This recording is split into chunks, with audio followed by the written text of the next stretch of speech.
Yes, my name's J.D. Schneider, and I'd like to speak on they want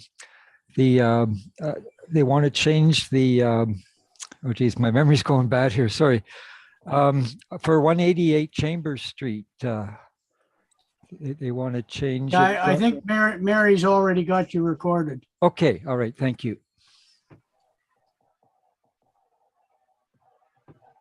Public participants will receive another sign-in opportunity when public meeting portion of this meeting is called to order. I'm John Wanless, Chair of the Planning Advisory Committee. I will now take attendance of our committee members and staff. Please raise your hand and declare your presence when I call your name. Councillor Wendy Elford. Present. Bill Widmeyer. Present. Jack Anderson. Present. Councillor Jay Brennan. Present. Stephen McGuire. Present. Senior Planner Carl Grinke. Present. Planning Clerk Mary Remig. Present. To review, committee members are asked to raise their hand when they wish to speak. Alternatively, please find an appropriate opportunity at any available time to notify the chair verbally if you wish to speak.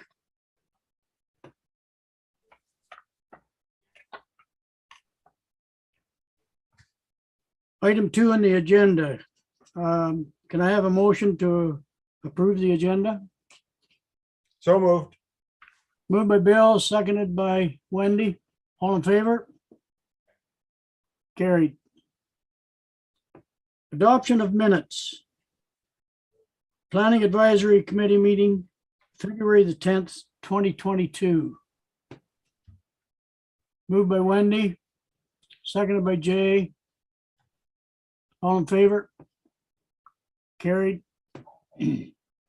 Planning Advisory Committee meeting minutes, March 24th, 2022. Moved by Jay, seconded by Wendy. All in favor? Carried. Disclosure of monetary interests.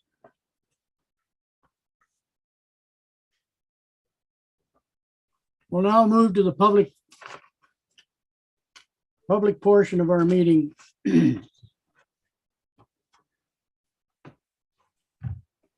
I'll now open the meeting for the Planning Advisory Committee meeting. Please be advised if you leave this virtual meeting at any time. Applicants, agents, and members of the public logged in to participate in the public meeting are asked to please keep their microphones on mute, cameras off until called on by the chair. If you wish to speak to an application and have not signed in with the recording secretary, please speak now.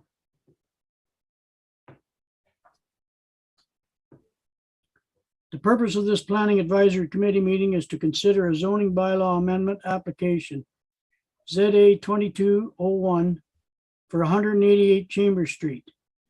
The application seeks to rezone the subject property to residential type 4 with a special exemption to accommodate the conceptual plan to develop a 5-unit residential building on the subject property. The meeting is your opportunity to provide any feedback on these applications, and Planning Advisory Committee welcomes any questions, comments you may have. We encourage you to do so at this public meeting, as the Planning Act rules suggest that the public's ability to voice objections later in the process may be limited if a written or oral comment is not submitted. Town Council is the approval authority for the applications for the amendments to the zoning bylaw. The committee will review any comments and concerns from the public regarding the proposal, which will inform their recommendation to council for the applications. I will now pass the meeting over to Senior Planner Carl Grinke to report a notification and summary of application ZA-22-01. Following this presentation, I will call on any public participants one at a time to offer feedback, comments, or questions regarding the proposal. I will also offer the applicant in attendance an opportunity to address any concerns brought to the committee by the public. Carl? Thank you, Mr. Chair, and good evening, committee, applicant, members of the public, and those watching from home. For those who I haven't met, my name is Carl Granke. I'm the senior planner with the town, and I'm going to be reviewing the application, describing the process, and sort of pointing in the direction on the next steps for the zoning application. We do have a PowerPoint presentation summarizing the proposal. I'd like to welcome the applicant as well, who's present at the meeting, as well as an abutting property owner who'd wish to speak to the application, and we'll have that more interactive section in a few moments. Next slide, please. So the application this evening that the committee is looking at is for 188 Chambers Street. It's at the very end of Chambers Street. It's where Chambers offshoots to access about three existing dwellings, and those dwellings overlook where Chambers descends under the subway, where it eventually becomes Matheson on the other side in Montague Township. Next slide, please. So the property is it's about a third of an acre in size, with 188 meters of frontage, about 600 feet of frontage on the open and unopened part of the street. The property is currently zoned light industrial special exception 2. So the current zoning of the property here allows a wide range of industrial commercial land uses. The special exception limits the gross floor area of any building on the property to 186 square meters, so that's about 200 square feet. So there is a metal storage structure, shipping container, and small shed in existence on the property. The new owners of the property propose to remove these structures and develop a single-story 5-unit residential building. So a residential land use doesn't conform with the existing industrial zoning, and therefore the applicants have submitted an application to rezone the property to accommodate residential. Next slide, please. So just a quick summary on what the proposal looks like. It is proposed as a 5-unit building. One of the units would be bachelor, as well as 4 one-bedroom rental units. They are all proposed to be affordable units. 7 parking spaces in accordance with the zoning requirements are proposed. 5 parking spaces in a lot on the west side of the building, and then 2 additional parking spaces on the east. So each unit is intended to be provided with an outdoor area with a fair amount of landscaped open space being retained, particularly around the rail lines. If the zoning is approved, the zoning looks at the broader land use here. If that's approved by council, then there's a lot of technical details that would be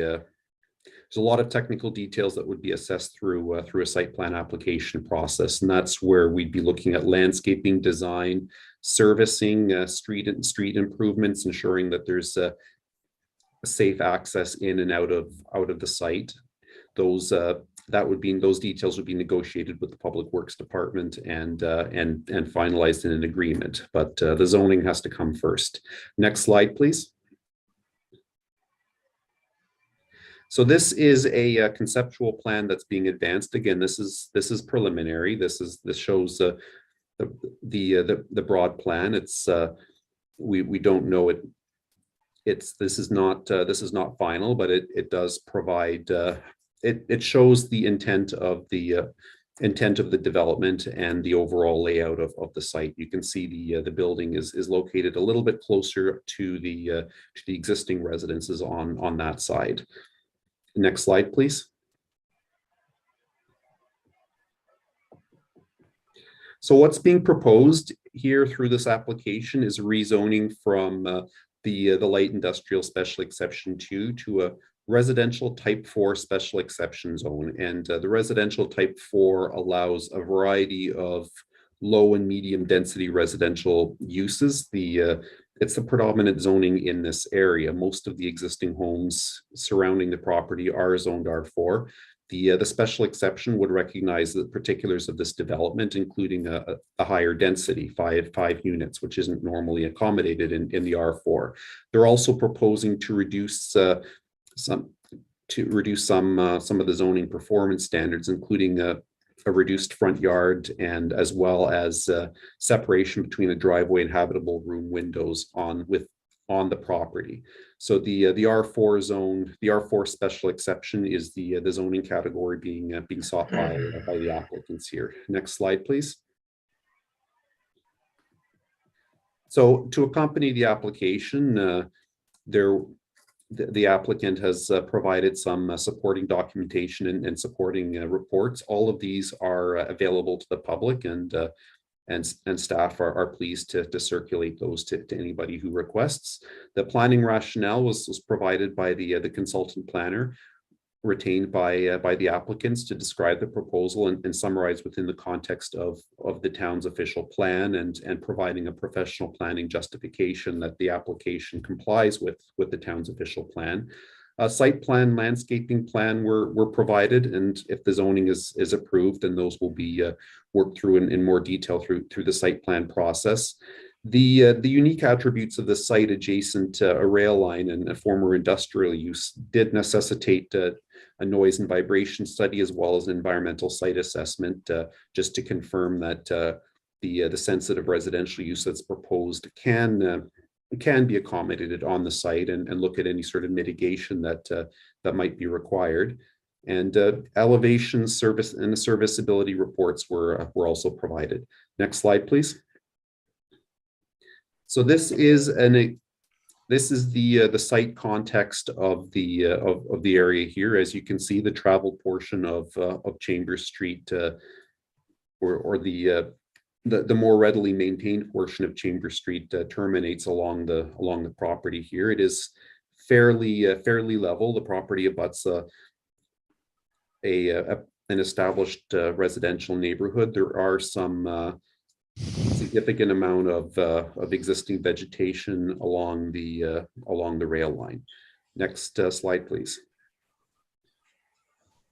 So the purpose of the public meeting is to involve the community in considering a change in land use rules for an area of land. So in this case, through the zoning process, they are seeking to change. The application seeks to amend the land use rules, and and an important part of the process is that opportunity to engage the public and hear perspective, and also an opportunity for the applicants to present their proposal, respond to questions that arise, and all of this information will help inform the committee's recommendation to council, and as well as the staff recommendation to council. Next slide, please.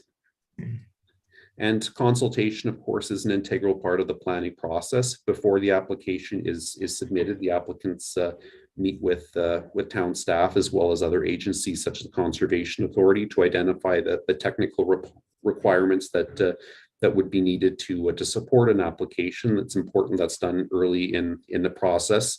And notice is also given in accordance with the Planning Act requirements. We circulate all neighbors within 400 feet of the site. We post on site, and then as well as send notice to applicable public agencies, giving notice of this public meeting and the proposal that's before us.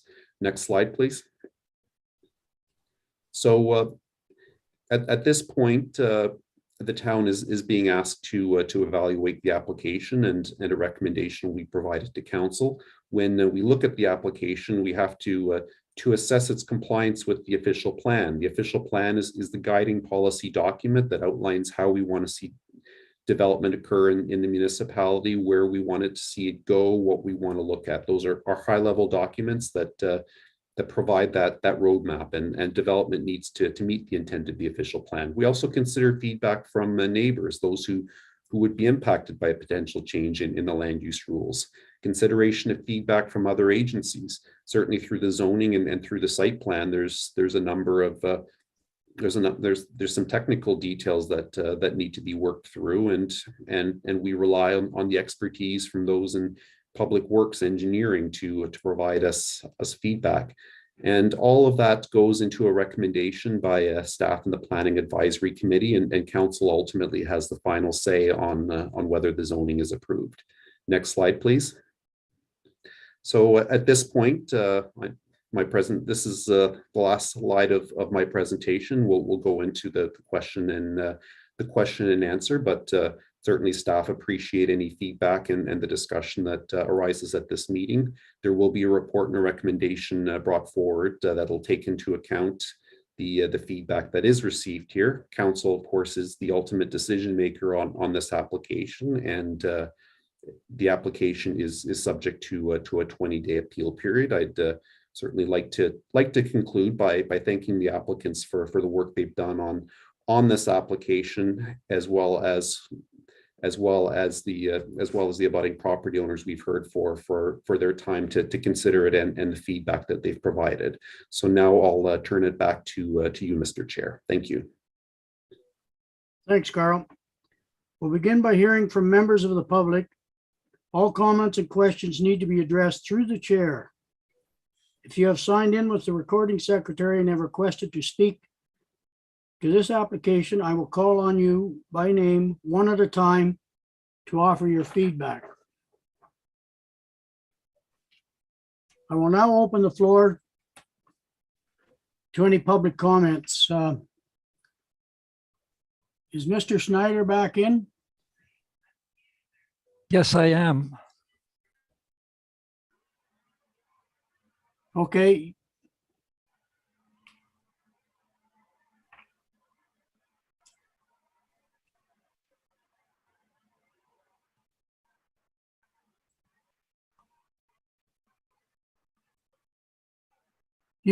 Are you ready to speak, Mr. Snyder? Sure. Okay. All right. I first want to thank Mary for all the information that she gave me. She sent me all the electronic documents that she had, and I pretty much went through them all. And she gave me an overview of what was going on, which I knew really nothing about. And I had preconceived ideas of being totally against this, and she kind of set me right on what's going on. And one of the things that I really believe in is to have affordable housing, and I understand that this is one of the goals of this building, and that's one of the main reasons that I'm for it. I know that there's going to be other sessions talking about what's actually being built and this and that, and that this is basically just to amend the bylaw with respect to it being a commercial property as opposed to a residential. And I only have really two main concerns at this time. And the first main concern is the parking on this road. If there's parking on the street here, and even in the past, there's always been laneways blocked and people double parking and nobody can drive through. And it hasn't been that bad, but if there's going to be 5 new apartments, let's say, there could be 10 vehicles there. You know, like most people where they live, there's 2 people living and they all have cars.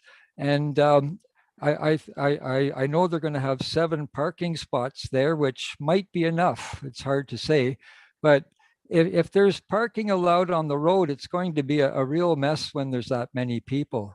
And then the other thing that I have a big concern about, and I don't know if you mentioned it in the PowerPoint as to what's going on, but I saw nothing said about the oak tree that's in the, it's right beside my property in the back of their property. I think that this is a 100-year-old oak tree, or probably much more. And I believe that oak trees live to 150 to 400 years. And I really would like to see that tree protected. And I hate to see it chopped down in the middle of the night, like some people do when they're told not to cut trees down. The tree looks like it's going to be where some of the parking is, but If it was a matter of saving the tree or not, I would even give up a piece of my property for a parking spot to save that tree, you know, so that's how concerned I am about that. And then there's another little tree that I'm not too concerned about, but it's actually half on my property and half on their property.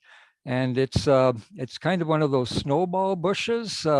And today they came and they put up a fence all around, and they actually excluded that tree with their fence, but I would like to see that stay as well. And then as far as all the other trees go on the property, I think they're all just Manitoba maples that nobody likes, and they aren't very good for anything.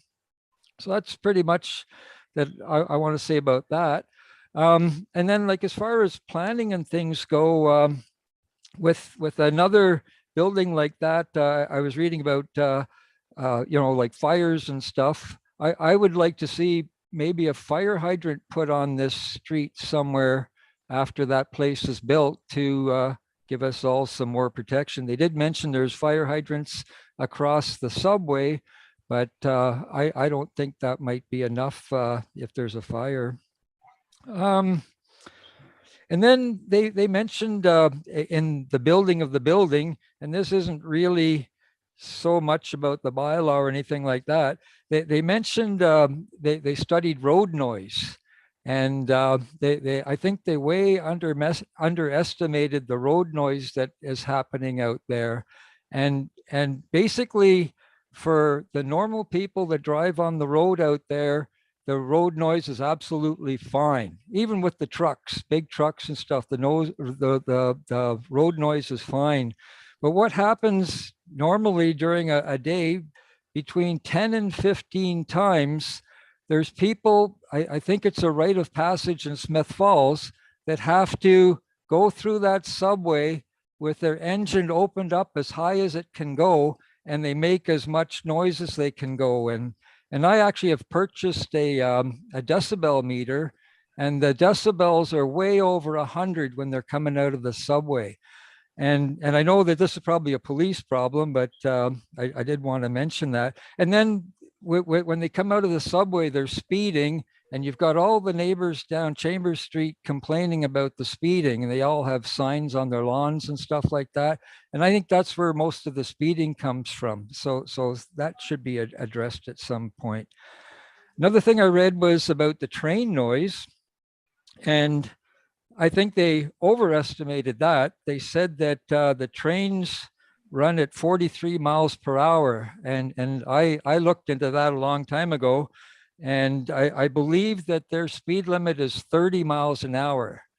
And I watch it fairly closely because I know there's a few train drivers, I call them cowboys, that go out at 29 miles per hour in the train, but they're not breaking their speed law.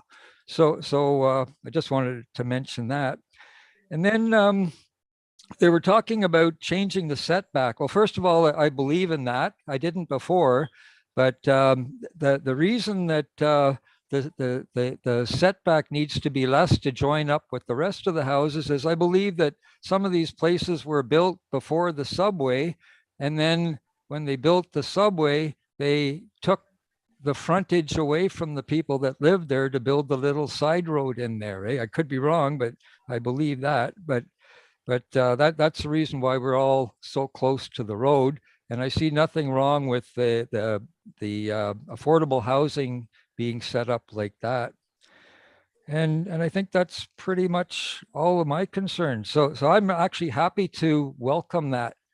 And I don't know about any of my other neighbors, but I'm glad it's going to be that rather than I thought it was going to be condominiums, and that some greedy developer was coming in to change all the bylaws to make as much money as they can. But I'm happy to see it's going to be something like that. So that's all I have to say. Any questions on what I said, or? But I really want to see that oak tree saved. Thanks, Mr. Schneider. I'll now call on Ron Lyon.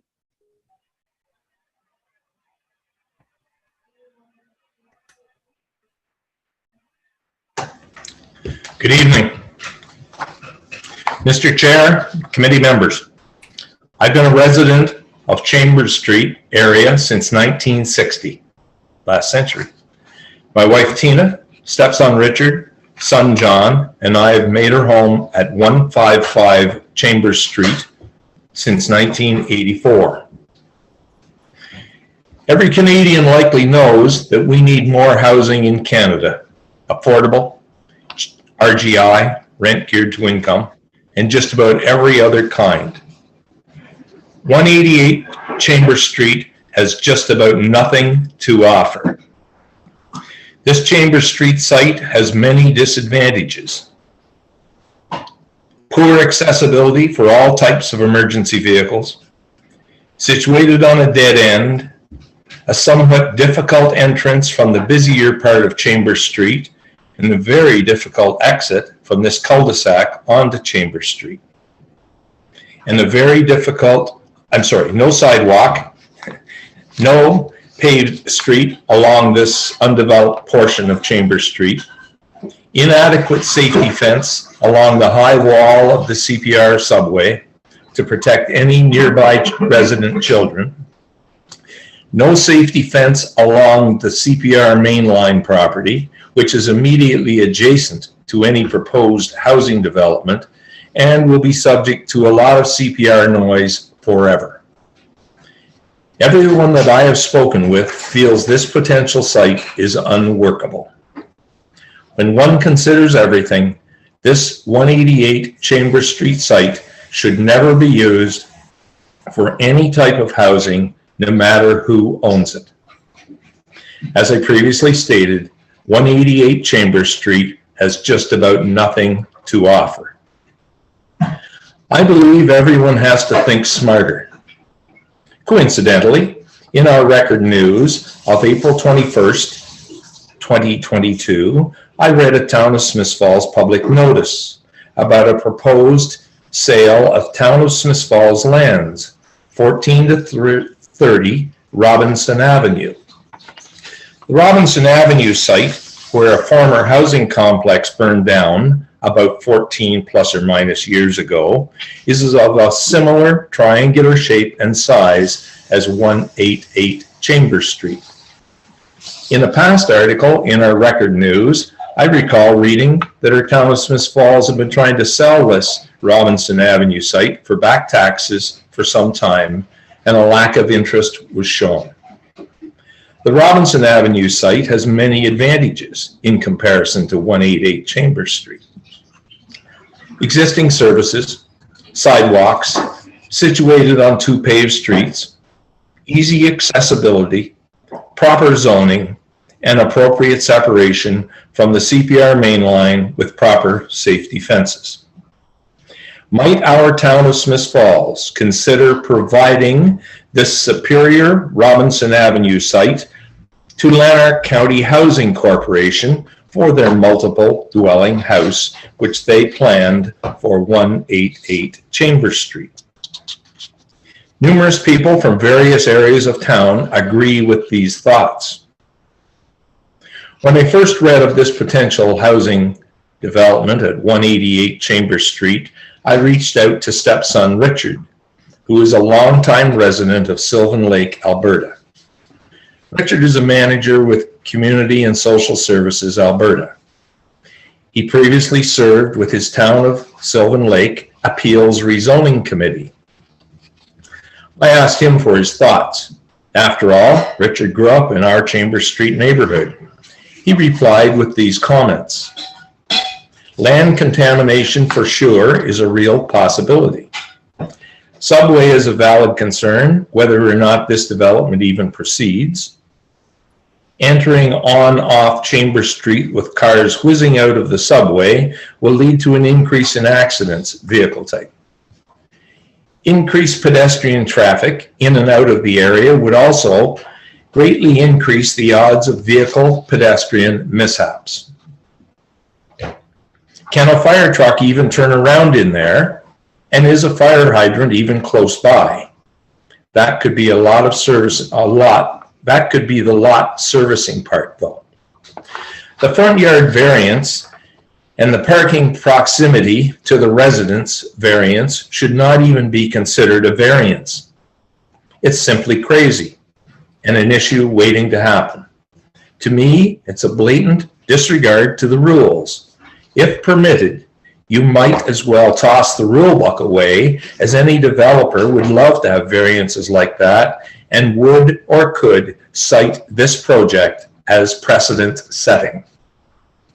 I would question if 7 off-street stalls for 5 residents is enough to meet current parking standards. Here, he's talking about in Sylvan Lake, you would need at least 2 off-street stalls per residence. His old town site, which was 5 attached residents, had 2 each, but there was likely room to park 3 vehicles in each of those spaces. Perhaps 5 residences in the building are different, but it would be short-sighted. Most families have at least 2 vehicles now, low income or not. I don't think on-street parking would even be possible to make up for any shortcomings with off-street parking. This is just for rezoning. I suspect that even with a rezone, this will not proceed once they test the ground and start adding up the cost of servicing the lot, added roadwork, sidewalks, and whatnot. They may not even put forward a development plan. I think this is just a short listing of properties that could be used. Well, I hope so anyway. It looks like a short-sighted plan put together by a couple of pencil pushers who have not seen the site in person and who likely have no intention of seeing it. Nobody with any sense of development would think that this is a good plan. I also reached out to a longtime friend of mine, a resident of Smiths Falls, who drives large trucks for a living and asked for his thoughts. He advised these comments. One problem I would have concern with would be the wall of the subway. Have you noticed how bad it is? The heavy trucks and building, along with the traffic, extra traffic, would only weaken it. I would think that when they do soil samples, they will discover contamination from the railway. Last summer, after lengthy discussions with neighbors, I made a presentation to our Town of Smiths Falls Traffic Advisory Committee regarding ongoing traffic concerns in our area of Chambers Street and possible solutions. Our number 1 priority, the installation of a 3-way stop sign at the corner of Chambers Street and Empress Avenue to best control east and westbound traffic. Our number 2 priority, consider installing speed humps between the walls of the subway entrance, just east of Smiths Falls Avenue. These devices could calm and slow westbound traffic entering our 40-kilometer zone from highway speed areas. Our number 3 priority, replacement of missing signage in our area. Town staff recently installed large community safety zones. Large community safety zone fines increase signs which match our 40-kilometer-hour zone on Chambers Street. We neighbors await a decision on our priority items. Traffic problems alone will increase should this proposed development at 188 Chambers Street proceed. Our Town of Smiths Falls Planning Committee should not endorse a zoning bylaw amendment for 188 Chambers Street. Sincerely, Ron Lyon, Chambers Street. Thank you. Thanks, Ron.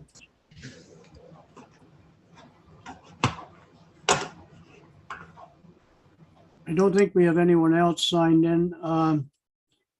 We'll now move on, and I'll ask the applicant to provide us any further clarification and comments on the public's concern. Thank you, Chair, and thanks to both the community members. I did make notes during both your addresses, and I will try to answer some questions and provide a little bit more context specific to them. I think it'd be important to first, I would like to just kind of talk about who Lanark County Housing is and our relationship with them. So this is a project that we're building with them for creating affordable units. The people who will be occupying these buildings are disadvantaged people who likely will not own a vehicle. We are creating 1-bedroom and studio units, as these are the highest needed types of units that Lanark County Housing is trying to place people in, who are primarily single occupants. They are not families. They are people who are individuals who cannot afford in any way a place to rent on their own. So we're gearing these units towards single occupants.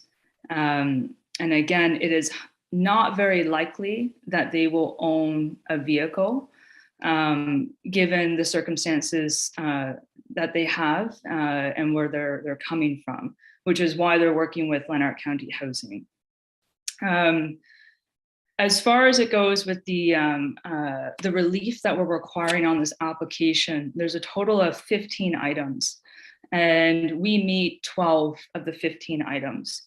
For the R4 with exemption, that only currently permits, it does not permit the 5 units, and that's why we're seeking the 1 exemption. The second exemption is with respect to the front yard setback. Right now, our proposal is showing 42% of open landscape area, where we only require 30%. And our rationale to request the relief for the front yard setback is because we have an abundance in an open landscape area that we're showing on the application. As well, it will be symmetrical with the remainder of the street. So it will be conforming to the streetscape of that block already. Our planning rationale hits on, how it addresses the provincial policy statement, promoting effective and efficient development, creating affordable development, a mix of residential development, and a mix of residential development includes creating affordable units as well as accessible units. All these units are on 1 story, it's a single-story building. They're all barrier-free, and 2 are fully accessible. So this is meeting a need of a demographic of people who live in Smiths Falls that is highly desired and required and lacking in supply in the area, in addition to just being affordable too. With respects to the official plan for the town of Smiths Falls, the planning rationale touches on 9 specific points throughout the various sections of the OP, where it meets and addresses the visions of the town and how they're seeking to have development happen. So I won't go through all those specific sections. Everyone has the documents or access to them by asking Mary for them. But on an overall perspective, I hear the comments about there being concerns of parking and traffic on the street. And I think given who our client is, Lanark County Housing, and who will be occupying this building, it is highly unlikely that even 5 spots are going to be required for the 5 units. We are simply just meeting the parking requirement by providing 7. In addition to that, we are being mindful, and I've heard this comment before just from the planning committee, where do you put snow to ensure that you're not, encumberancing the neighbor or providing obstacles on the street? And we have provided 2 specific spots on our site control plan showing where snow can be piled up. As well, if there's an abundance of parking space, there's additional spots for it too. With respects to, I'm just looking at my notes here.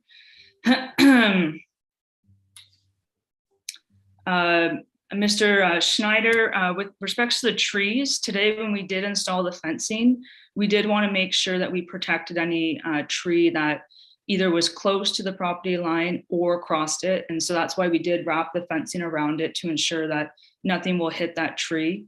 I believe during our site control plan process, which is more on the technical side, I can meet with you on site, look at that tree, get feedback from you in person and maybe address some possible revisions to where we would put some of the parking spots to try to keep that tree. So I'm happy to meet with you on site and review that item of yours. The only thing I would say with respects to emergency vehicles, which I don't downplay, that's always a concern. You know, the neighbors next to us right now also would have that same concern. The street is narrow, and I don't see how adding this property would provide a further encumbrance to the street. We do have a parking spot that's actually immediately off the front of the street as well, which could be a pull in, which emergency vehicles could use. And so perhaps what we could do is identify that 7th parking spot. It might even be 2, I think, at the front there. I'm not looking at it right now. And that could maybe be an emergency pull-in area for such an ambulance to be able to do a full 3-point turn, or any type of emergency vehicle to pull into. So I think that that's something we could add onto our site control plan to address that item. I'm not sure it's on us to address a lot of the other kind of road conditions and traffic type conditions that are being expressed, which I think are valid things to express. I have been on that site. I have heard the cars zip by.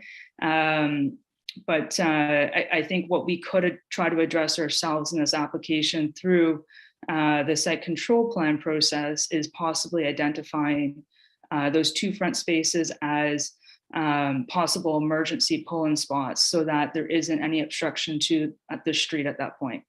I think that's it for me.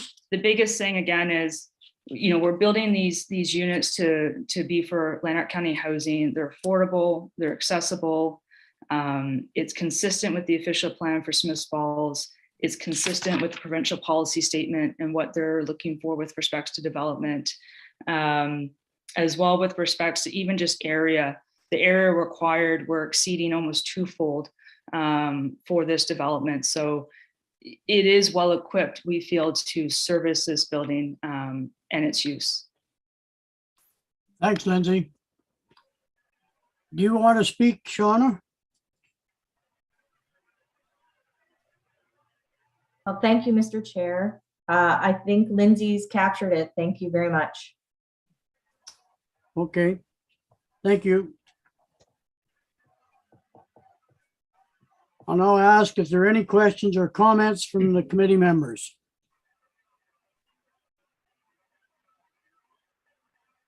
Wendy? Thanks, Mr. Chair. In terms of this is only considering at this point, in spite of some of the things brought up by our community members, will be further looked into some of their concerns when we get to site plan control. But in terms of zoning, I have no objection to changing the zoning. There is work to be done when we get to site plan, but I think particularly in that this is beside residential currently, a multi-residential that is with affordable in it. It's quite in keeping with everything we've been talking about for the last 4 years in terms of at council. And I do want to mention too, because this is not the first time that Lindsay and 2B Development has been before this. And I want to commend these developers who have found underutilized infill lots that can be purchased at lesser expense to hopefully make it easier for developers to build something that is, we use the term affordable, but this is, I almost want to say more affordable these days.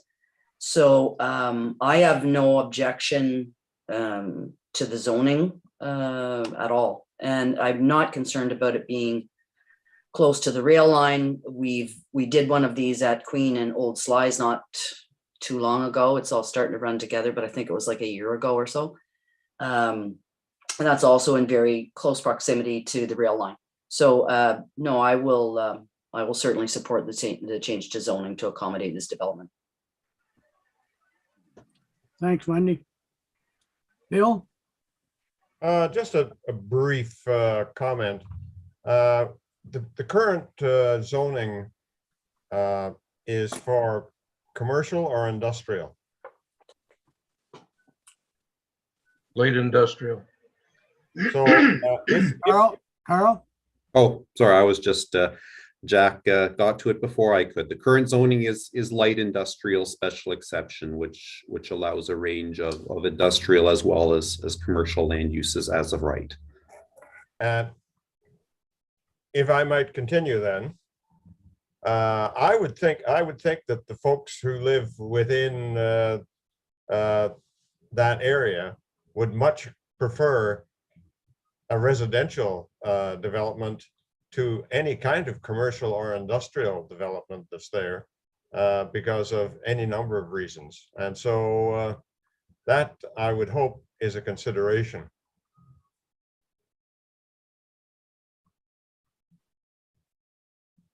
Thanks, Bill.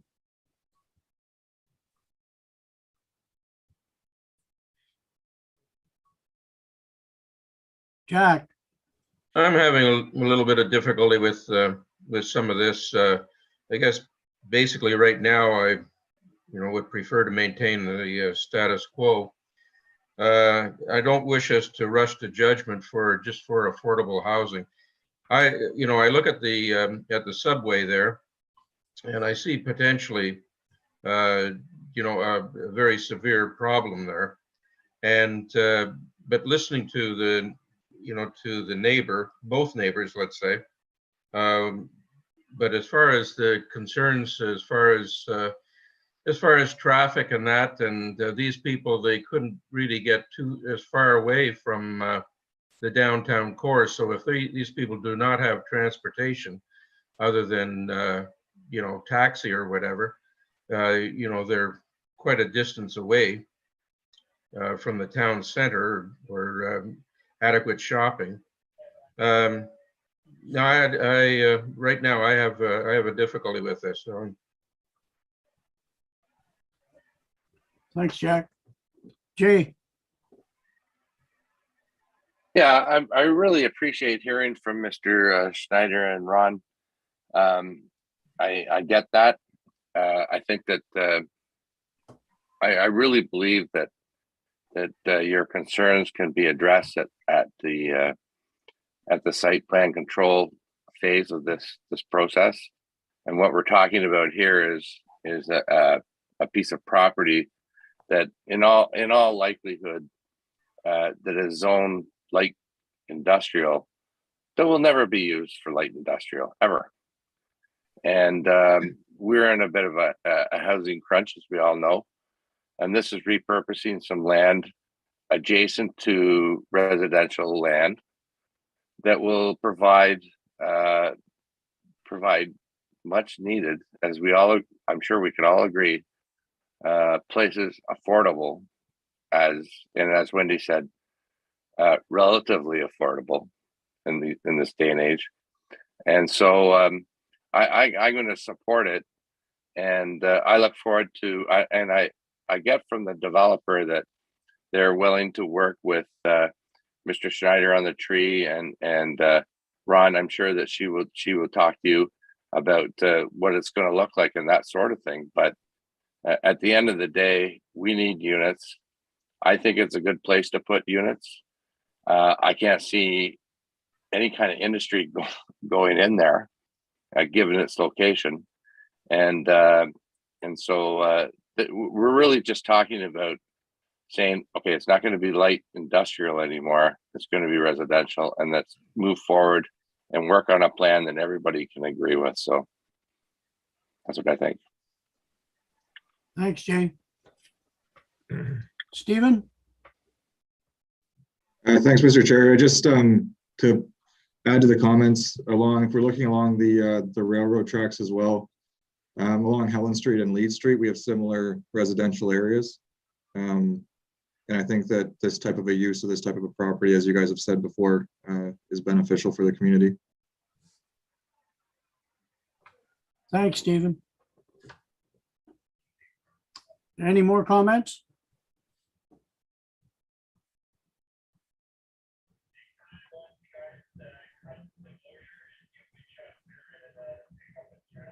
Okay, the committee has a task with making a recommendation to council for the zoning bylaw amendment application.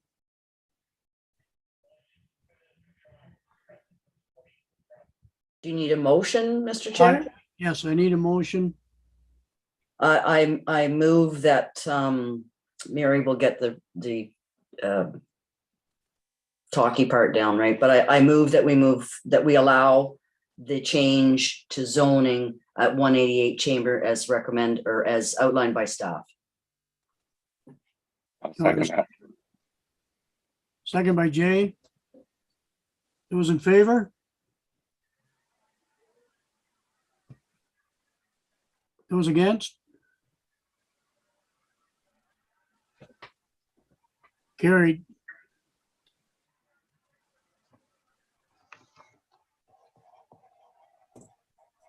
Thank you for attending and participating in the planning process for application ZA. Mr. Chair, I think Carl has his hand up there Oh, sorry, Carl. virtually.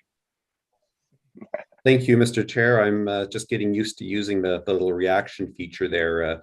I'd just like to highlight a number of the comments that were raised by the public. The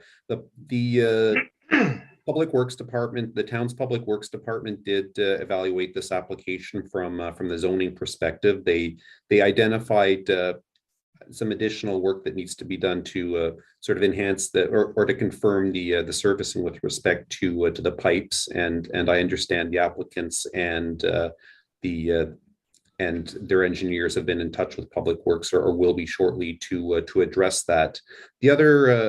The key thing is they did not, in their feedback to us, they did not identify concerns with respect to the operation of the road or access into or out of Chamber Street. They did identify, I think, as I believe those comments were circulated to you, they'll be provided to council as well. They did identify a preference for the upgrade of some of the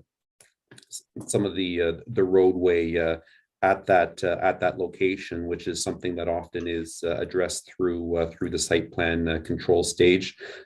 We haven't received comments from emergency services to date. They normally speak in more detail at the site plan stage, but certainly with the feedback that we've received this evening, staff will follow up with both departments just to confirm and get some more context and information with respect to the items that were raised, and that will be accommodated in the staff report to council later on. Thanks, Carl.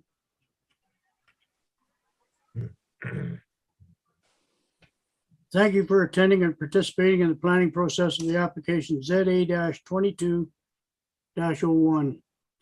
Any participants that have not signed in and require further notice regarding the application are asked to please reach out to the planning clerk, Mary Remig, by phone at the town hall. Appeal rights as prescribed by the Planning Act will be outlined on the notice of decision. If you have any questions on this application or the process, I invite you to get in touch with our senior planner or planning clerk. This concludes the public meeting portion of the Planning Advisory Committee meeting. We will now move on to the next item on our agenda.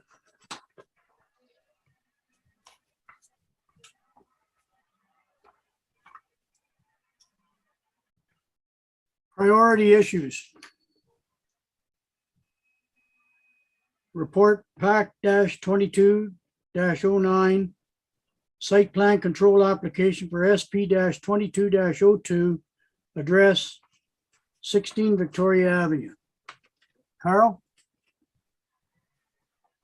Thank you, Mr. Chair. Actually, I'll let Mary present this report and engage in the discussion with the committee. Go ahead, Mary. Thanks, Carl. So everyone, this is a development just across the street in general vicinity of the property we were just talking about. So it's across Victoria Avenue from the CP rail line. Many of you maybe know it as a big green building that has the large Annie's Den sign hanging out front. So this property actually had gone a rezoning as well as an official plan amendment in 2014, which allowed for an increased density on the property of 1 unit per 190 meters square. So this allows a total of 4 residential units on the property. So in accordance with this zoning, the property owner has now come forward with an application to develop.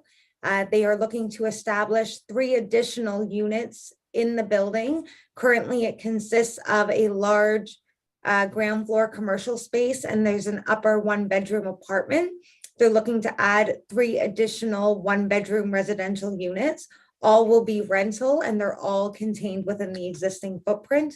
They're also proposing modifications to the facade. So that'll include vertical metal siding, rather in black or dark gray, and Americana paneling to help preserve some of the brick.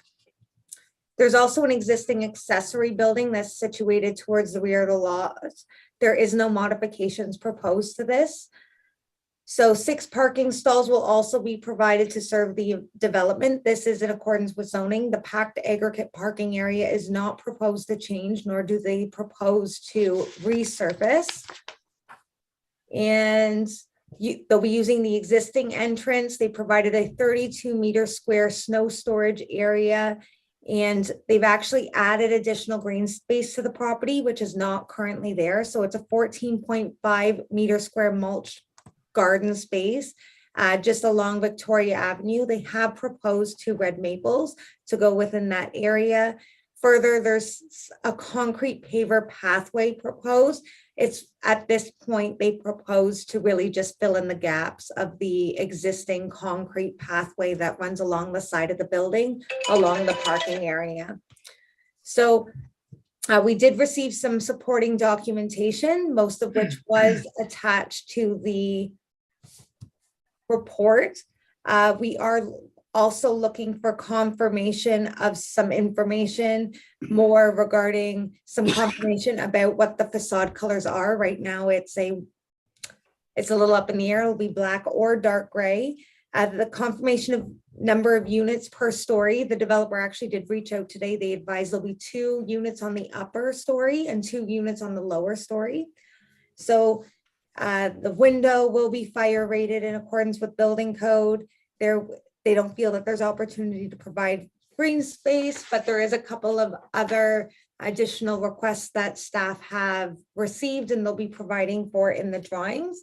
As always, we are consulting the RBCA, the fire department, building department, public works, community services, and the clerk's office. And so far, the feedback we have received to date does include a mix from a few of those departments and agencies.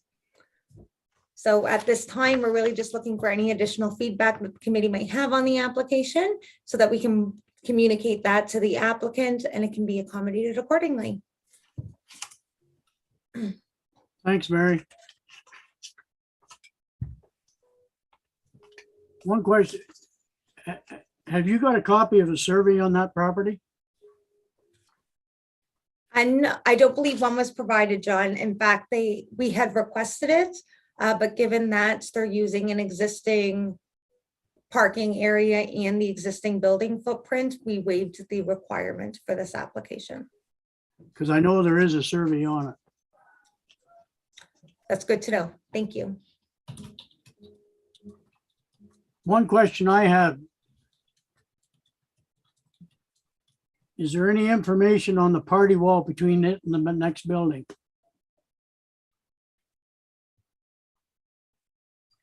In terms of the site plan application? No. Yeah. Other than that, I see nothing wrong with it.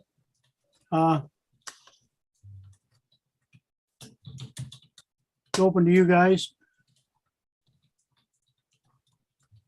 Wendy? Couldn't tell from Mary, I couldn't tell from the drawing, how big are these units? Like what's the, so that was my question. Are there going to be 2 up and 2 down, which you've answered? Yeah. But I couldn't really tell what the size of these units are. Are they?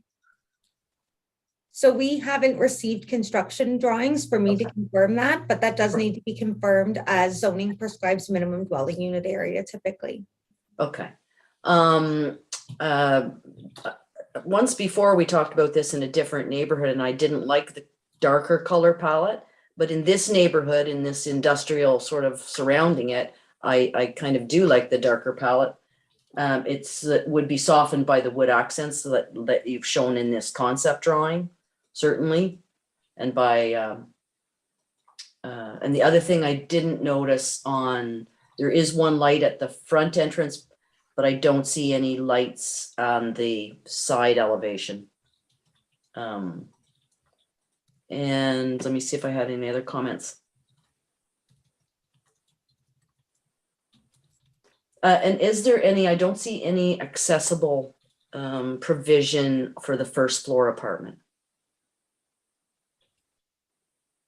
There's no ramps. I just see on the concept drawing anyway, I just see steps. Those are my comments.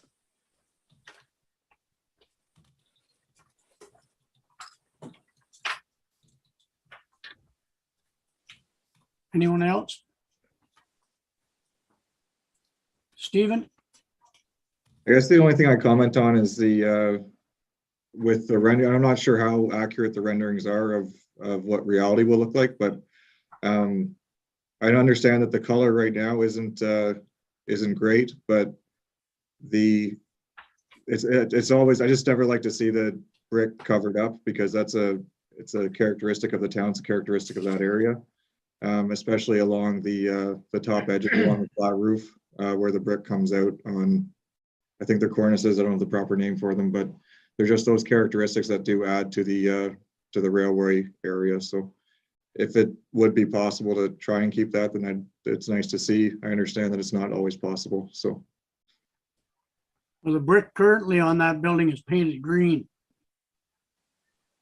But it's deteriorating rapidly. Yeah, no. Yeah, and that's one of the reasons why I hate to see the buildings painted because it just destroys the way that the brick breathes. So that's why the brick destroys so quickly after it's painted. Just a thought, but. Carl, thanks, Stephen. Carl? In response to Stephen's comment, I think that was certainly a very fair point. We did get a little bit of justification from the designer on their facade choice, and the email he provided.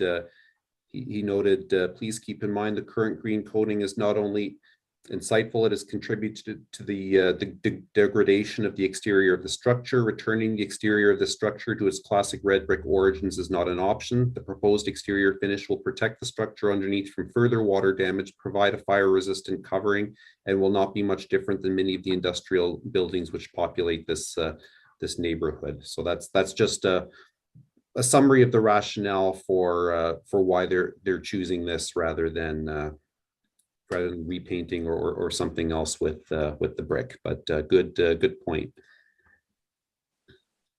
Thanks, Carl. Stephen? Thanks, Mr. Chair. Just in that case, then the only thing I'd say is the characteristics on the sills and above the windows. If there's any way to accent them or keep them, then that's it's beneficial to the area. Thank you. Thanks, Stephen.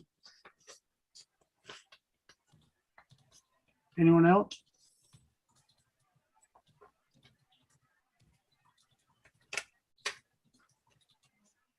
So Carl, what are you looking for anything here in the Wendy wants to speak. Just to follow up on a question you asked, John. When they go to get the building permit for this, though, Mary, doesn't the fire department have to make sure there's a firewall between, or fire rated Correct. drywall That's between? an Ontario building code issue, so that'll be addressed through the permits. Okay. Okay.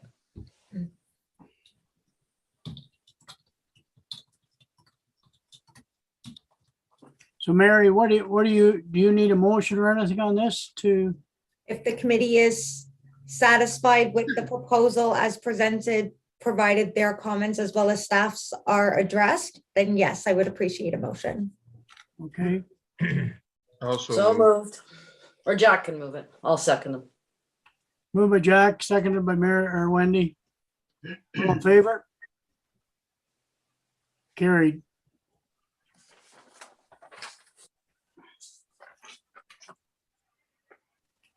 That's it for me. Thank you. Okay, we have a report here on PAC -22-10, comprehensive zoning bylaw review draft, as we heard it, memo. Carl. Thank you, Mr. Chair. I'm actually, I don't have a PowerPoint presentation on here. I just have a report. I'm assuming I thought I had it up on the screen. I don't seem to have it up on the screen. So if you'll give me just a moment, I am going to go grab that report, and I can screen share as we go through it.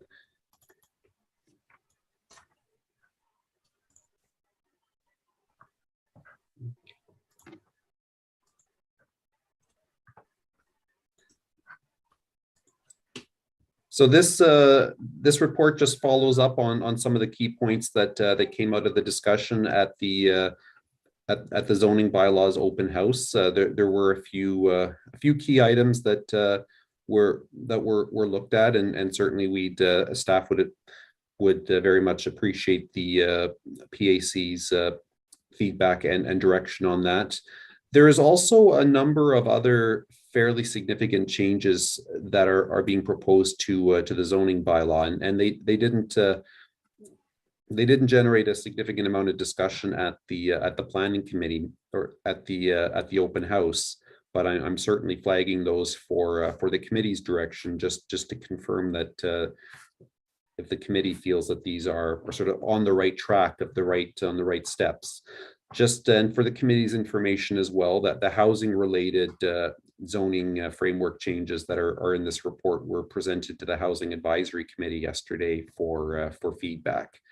So as you know, the Planning Advisory Committee does have that mandate in providing council with advice on planning and zoning policy matters, and any feedback that you do provide would be helpful. So I'll just jump right into the report is arranged in sections, and Mr. Chair, just to confirm how you'd like to proceed, I can go through my report and then we can have a discussion at the end, or alternatively I can focus on downtown commercial parking. We have that discussion, then move on to the next. So I'll just look for your direction, Mr. Chair, on how you want it to go from here.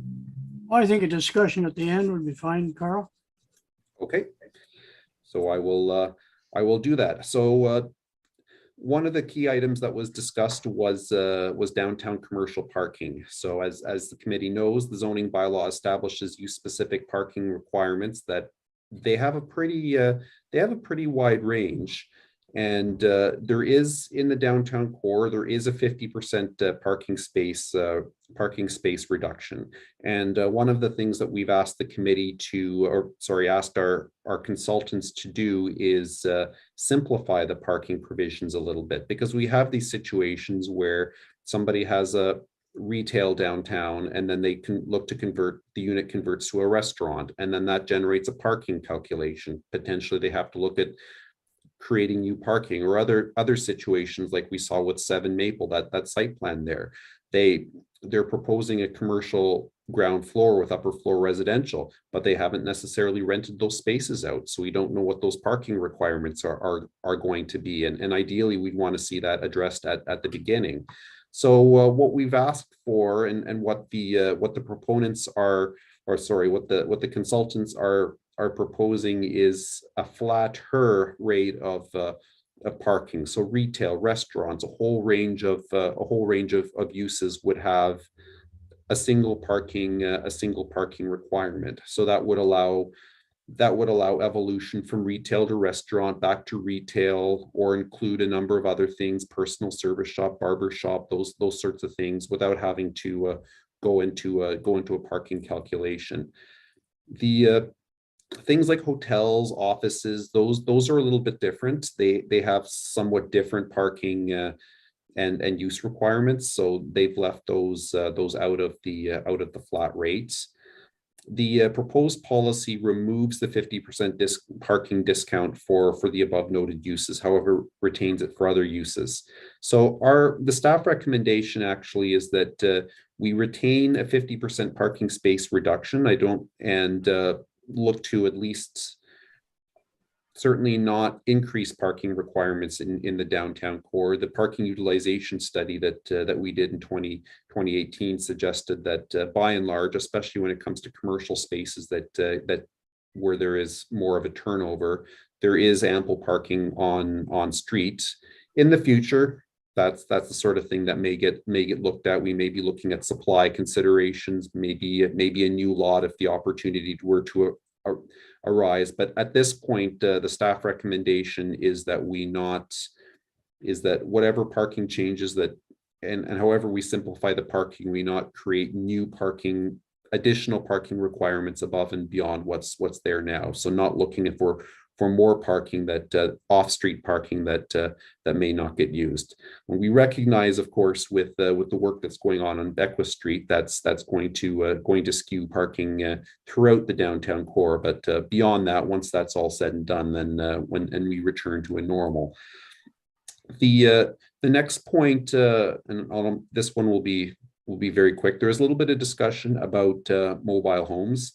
They are not identified in the bylaws, either permitted residential use nor as a recreational or campground use. So they're not permitted at all currently. And the proposed zoning framework does not change that. So at this point, a mobile home park is a residential form and typology that's quite different compared to the urban pattern of development. Same thing with the campground. So our recommendation is that we basically continue status quo, that the zoning bylaw identifies these uses, but not allows them. So what that means is that if they were to be proposed at some point in the future, then there would be a need for a zoning amendment application, and that's where council and the public will be able to assess the nature and extent of that and the appropriateness of that location. And I think that's a fair approach for a use category that isn't something that is often seen in the town. That gives us a greater degree of control about the use, the location, the size, and the scale. So our recommendation is that the zoning policies stay as they are.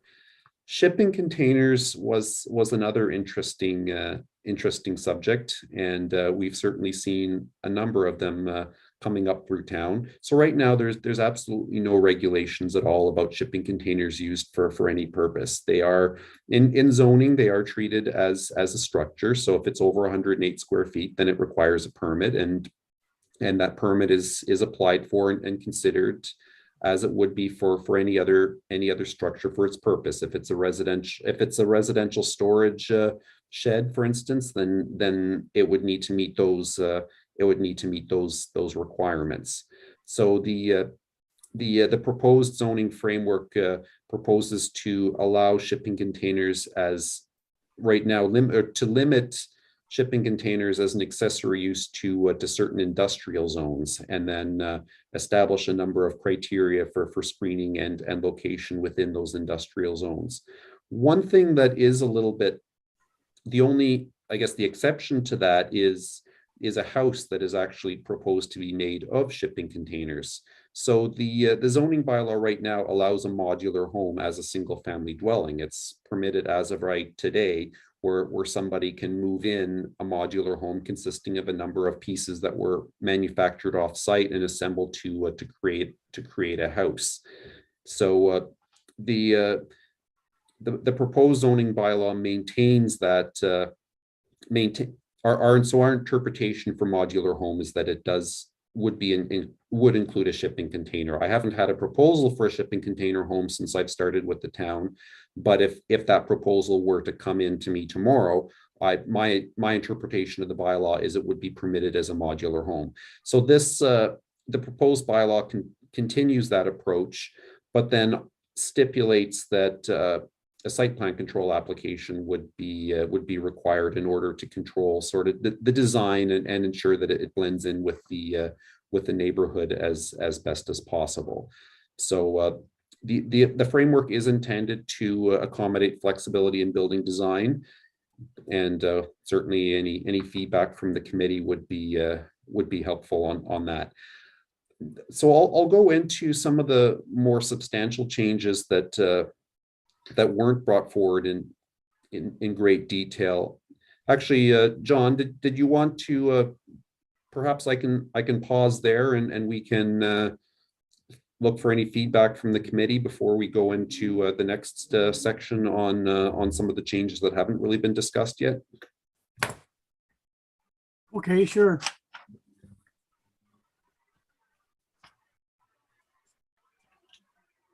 Is there any questions from the committee? Could Carl remove his, so you can see, Yeah. we can see? Oh. Where would you like to go? Well, with what you've discussed right since then, like Wendy's saying, remove that. Like I Take your can, yeah, close your can only see- PowerPoint off so we can see each other. Okay. Thanks. I have one question on parking that I never noticed until a couple of weeks ago, till somebody pointed it out to me. And with the change in parking on Beckwith Street, there is only half the handicap parking. And to give you an example, there was always one in front of the Royal Bank, and there was one up at the other end of that block at Russell Street. We have one at the Royal Bank, none at the top end. The one at the top end of that street is on the opposite side of the street, across from Subway, and nothing down at the lower hand. And where people, the guy that was complaining, there was always a handicap spot at the Rexall drugstore. And that, there isn't one there now. And it's up at the top end in front of that variety store or pot shop that's up there at the corner of William and so I counted them. There's only one handicap spot, where in the old parking, there was two, one at either end of the block. That's one comment I was going to make, like, but Carl? Yep.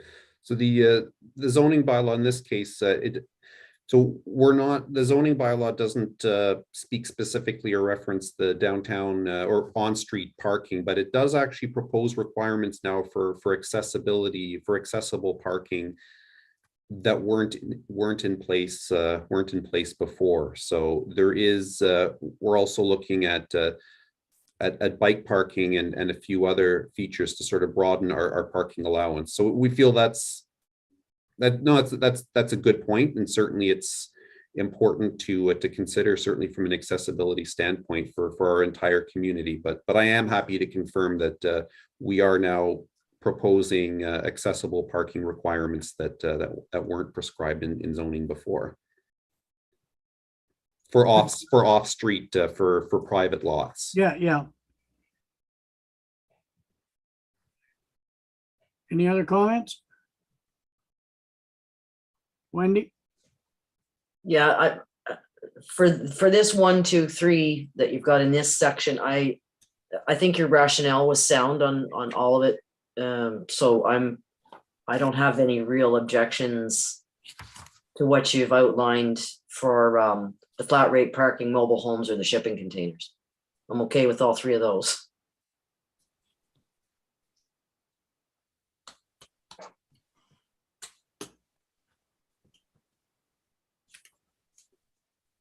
If there's no more comments, then Carl, you might as well carry on. Okay, I'm just going to share the screen again as we move forward. One of the new proposed changes is actually we are proposing to sort of readjust and reconfigure a lot of our zoning categories, and one of those is the downtown, is a proposed downtown fringe zone, and that's a zoning category that's proposed to apply.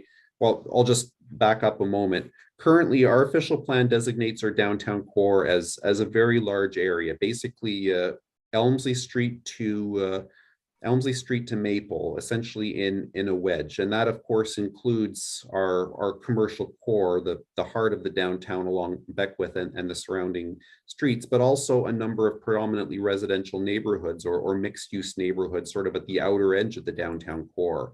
So currently there's a one size fits all C1 zone that applies to just about all of the area within the downtown core. And as the committee knows, we are getting requests and proposals for housing and ground floor housing from time to time. So what we are proposing a downtown fringe zone, and the downtown fringe zone would accommodate. It would accommodate a range of commercial uses, of course, that are suitable in the sort of mixed use area as well. But it would, as of right, allow existing residential uses to expand or intensify. So right now, all of those existing residential uses in the downtown are legal non-conforming, which means that they can continue to exist, but they can't expand. You wouldn't be able to, on the ground floor at least, you wouldn't be able to duplex it or create additional units or otherwise expand. What we're proposing is it's a little bit of a wording thing, but it's an important wording provision that allows them as permitted uses, existing residential as permitted uses, which therefore allows them to expand. And that's the goal of that, is to accommodate a little bit of intensification downtown and allow some of these existing residential uses to intensify and create new units, especially within a walking distance of the downtown, without having to go through a subsequent planning process. So the zoning category is intended to recognize the mixed use reality, and the approach that we've done over the last number of decades is from time to time we have approved spot zones that allow ground floor residential on an individual property, and on some blocks we have a couple of properties that have spot zones that allow ground floor residential in a house surrounded with houses with almost identical houses next door that don't have that provision. And ultimately they've been approved because they've been applied for, they've been asked for. It doesn't seem as though there's a broader strategy on when to do that. So what we're proposing is to essentially open the door a little bit for existing residences to expand. And again, they still have to meet parking, they still have to meet the other the other setbacks. What we can't do is, and what the zoning does not look to do, is to allow the conversion of commercial uses, existing commercial uses, to residential. That's not supported in the official plan. We won't be able to look at that end of things unless we were to do an official plan review at some point. But the intent of the proposed policy here is really to continue to protect the existing commercial core in our downtown, continue to protect the ground floor commercial that we have in the downtown, but allow a little bit of residential intensification in these fringe areas, in residential areas, to support that and to create some additional housing. So I'll look for any feedback or direction from the committee on that.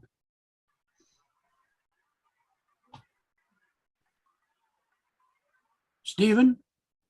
Thanks, Mr. Chair. Carl, do you know what would be considered the fringe zone within, if we're saying the Beckwith to Elmsley is the current zone, what would be considered the fringe in between the two? One of the challenges of doing this virtually is not having a map that we can all pore over. I am in the process of looking for a map right now, and I will, if you'll just give me a moment, I will screen share that, and that'll show the areas that are proposed to be zoned downtown fringe. Just bear with me a moment. Am I right in saying, Carl, that the downtown core is Beckwith and one block off of Beckwith to the end of that block, with the exception of when you go down onto Chambers, Stephen, it's the mall and the hotel. So it sort of leaves, it goes a little further towards the water, but other than that, you can basically say the downtown core is 1 block off of Beckwith. Mr. Chair? Yes. Yeah, Carl. So the downtown core as is currently defined in the official plan, can you see my cursor? Yeah. Yep. It's essentially a wedge running up from Elmsley Street, right up to the intersection of Elmsley and Beckwith, and then roughly down Maple Avenue here down to the water. So it's essentially a wedge shape. Currently, almost all of that is zoned general commercial with a few exceptions of various sorts in there. So this is the core of Beckwith Street. And so the areas that have been identified for the downtown fringe zoning, they're identified as zoned as DF on the map here. And those are parts of the downtown core that are predominantly residential in character and are a little bit further away from Beckwith Street, where it's been identified that may be suitable for more of a mixed use or residential intensification of existing homes. So looking at what you got on the screen, the east side of Maple is within that zone, but the west side is not in that downtown core. Approximately. So Maple runs here. I think there's a number of homes on Maple. The wedge, I guess, it widens a little bit to encompass more of Maple, but basically Maple and points west are designated and zoned for residential. So that's where you have the R2, the R4. And then on the other side of Maple is what our official plan and current zoning identify as the downtown area. Yeah.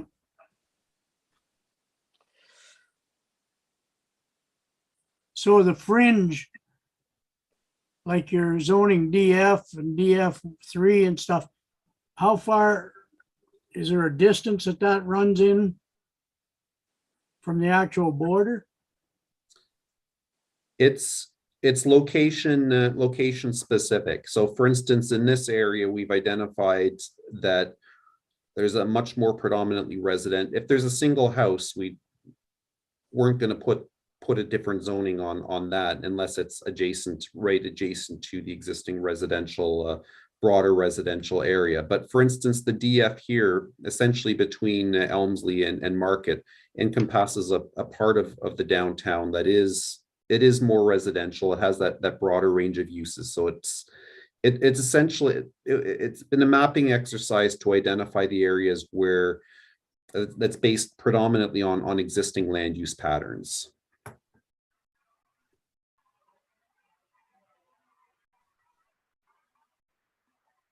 So what is the DW? Is that water? That's a downtown waterfront zone, and that's the next item, the next proposed item that I'll be getting into. Mr. Chair? Yes, Wendy. I like this this proposed downtown fringe zone because as the downtown is revitalized and more people want to live downtown, it could provide more housing options on the fringe of it where you don't require cars at all. You just walk back and forth. Our colleague Lorraine Allen lives on Maple, and I think she hardly ever takes the car out because she just walks downtown for everything. So I like the idea of having it a fringe area where there can be some intensification for residential 1 block off of our main downtown core. I think the important. Okay. Oh, sorry, Carl. The important thing for me is that we're as defined in our OP is that we're not cannibalizing or diluting the existing commercial core. I think the commercial uses that are there right now would retain that, and I think that's a broader official plan exercise if we ever were to look at that at some point in the future. That's beyond the scope of the zoning project. Thanks, Carl. Jay? Yeah, I agree with Wendy. I mean, I'll use an example, which is on Main Street across from the Legion. And that was great debate, this council and the council before. where they wanted to put an apartment on the bottom floor, and there was a great debate about that. I don't know that from the map that you showed that the D whatever is going to apply there, but you know, at the time I thought, well, you know, given the empty commercial space, it would have been a great fit. But yeah, I agree. It's that's a good addition. Thanks, Jay.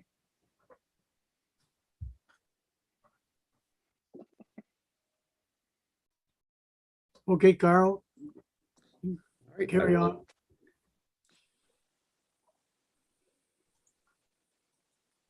just, gonna find that. Oh, I hope I didn't lose that report.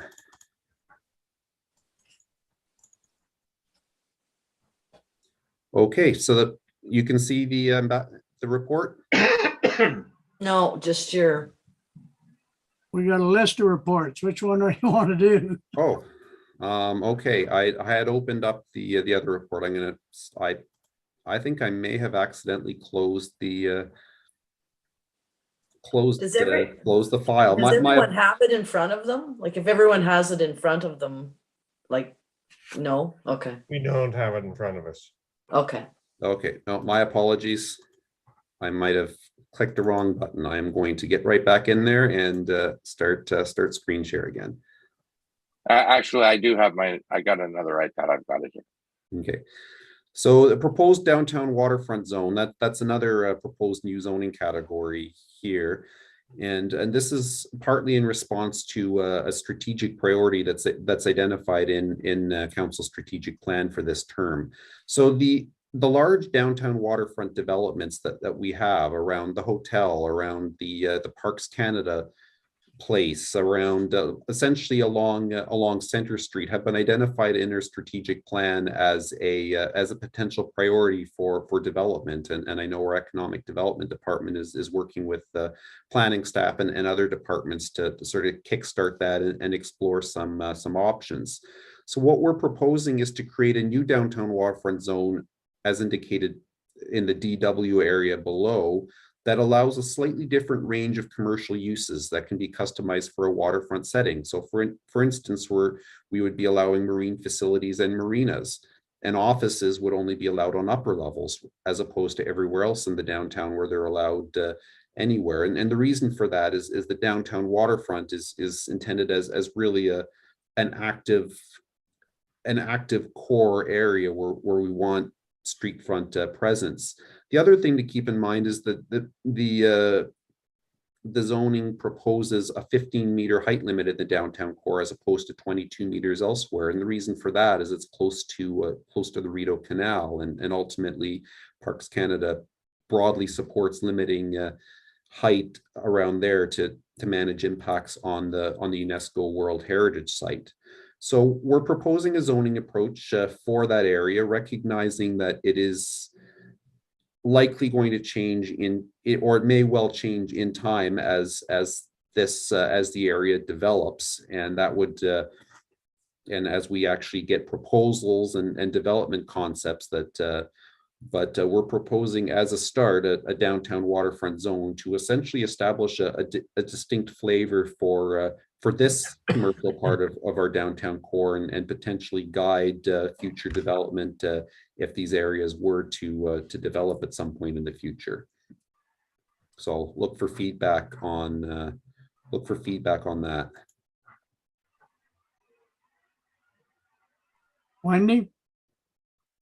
Yes, and yes.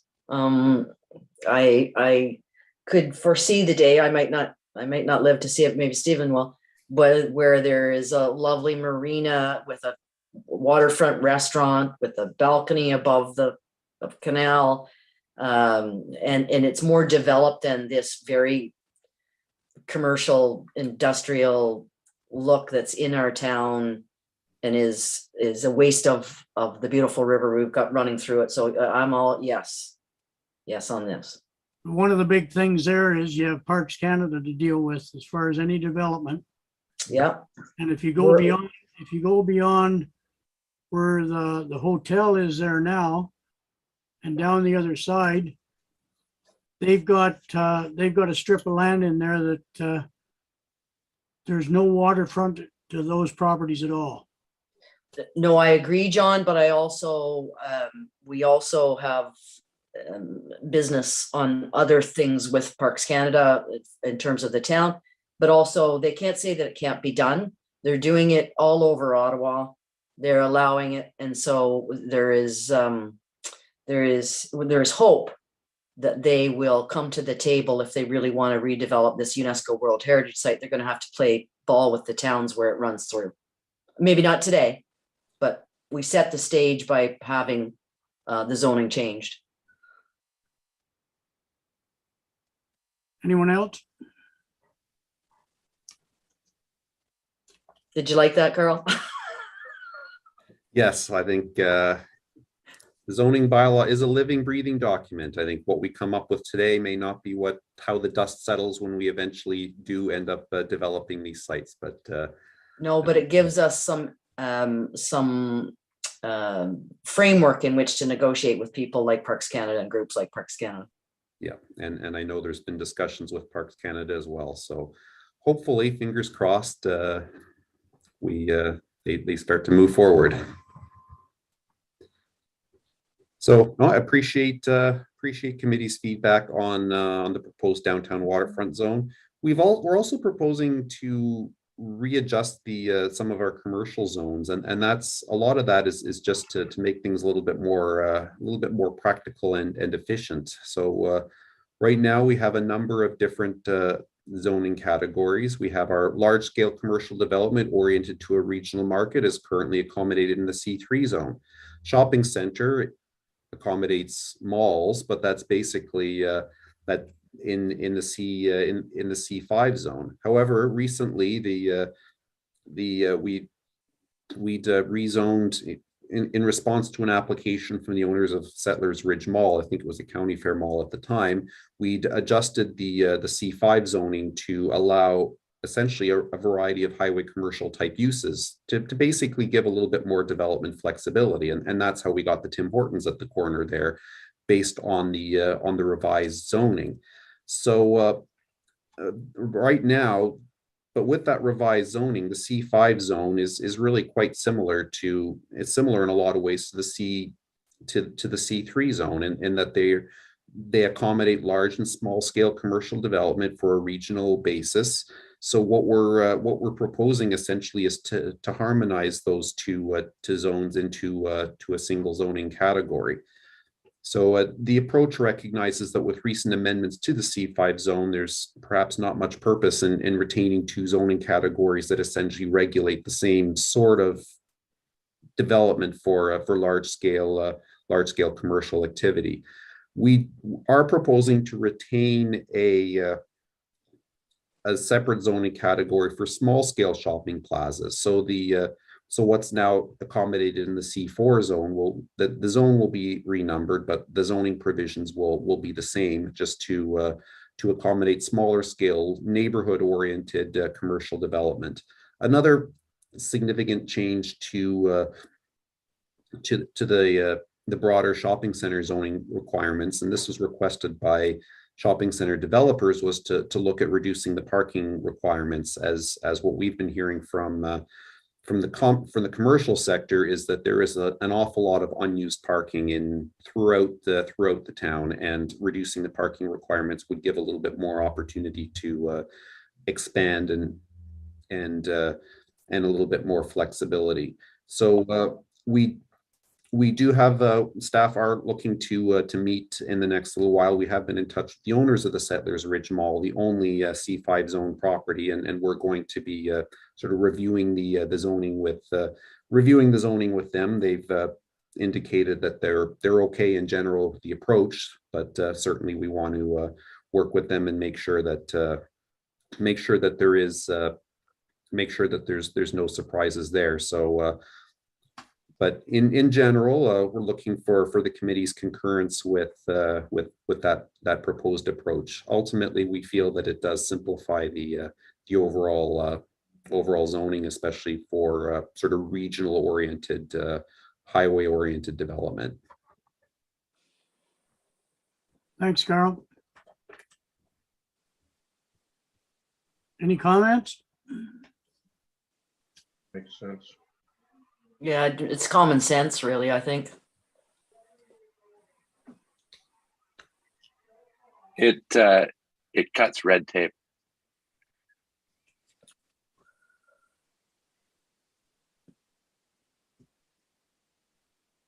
Anyone else?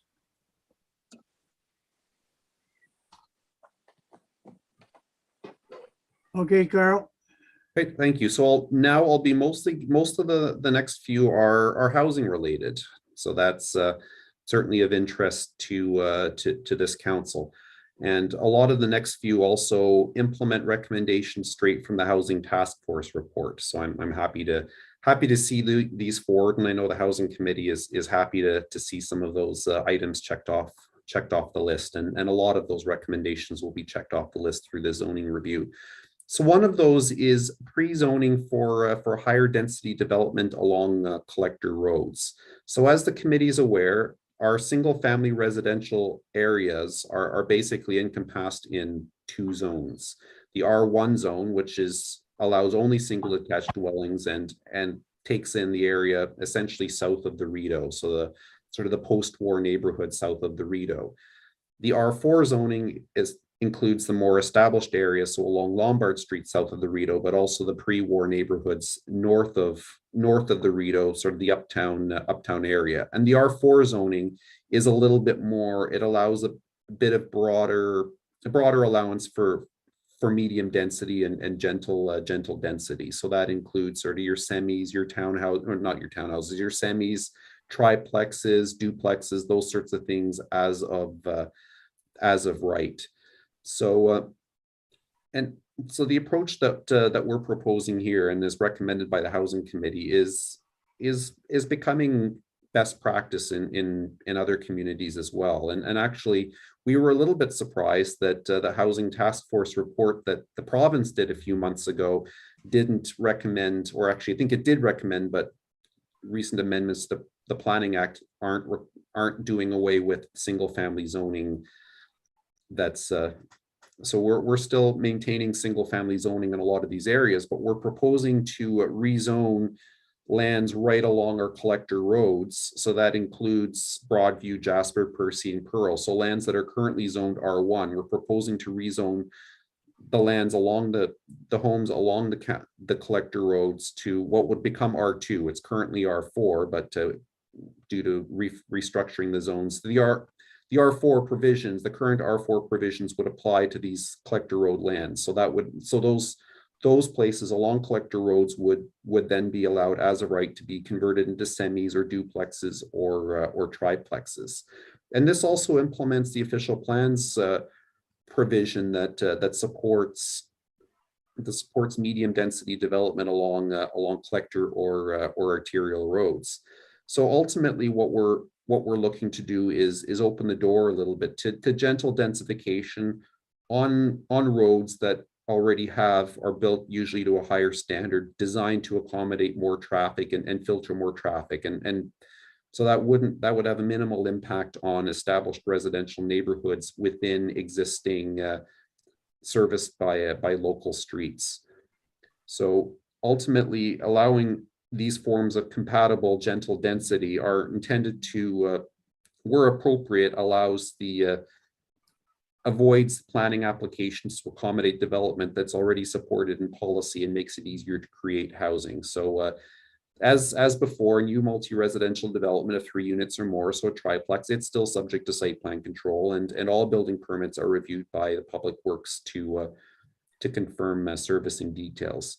So we have actually circulated residents who would be affected by this proposed change, and gave them a heads up on what this means, and invited them to reach out to staff to query us and discuss. But ultimately, it doesn't change. They're still allowed. They're permitted. It doesn't remove single family homes as a permitted use. It just allows a little bit more flexibility in those limited areas. So I'll look for committee's feedback on that. Carl, haven't we made an exception for the Kerfoot development on Percy as a multiple dwelling, like condos? or townhouses, whatever they were, didn't we?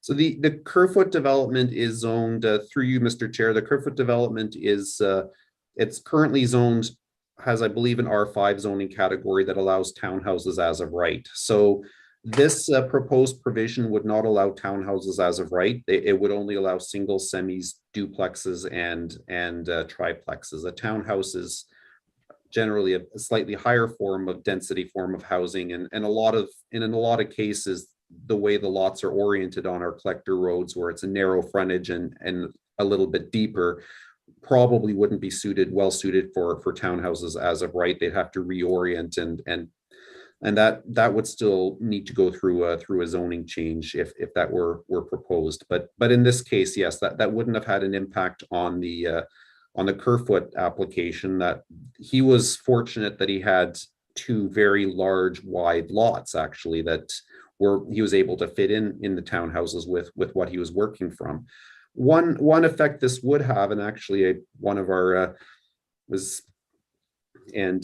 planning committee members, before he was a planning committee member, he went through a process on Brockville Street, where there was a large lot. It was zoned, I believe it was zoned R1. There are two units in there, and the property owner had to go through had to rezone the property to accommodate one additional unit, and then accommodate a residential unit within a detached garage.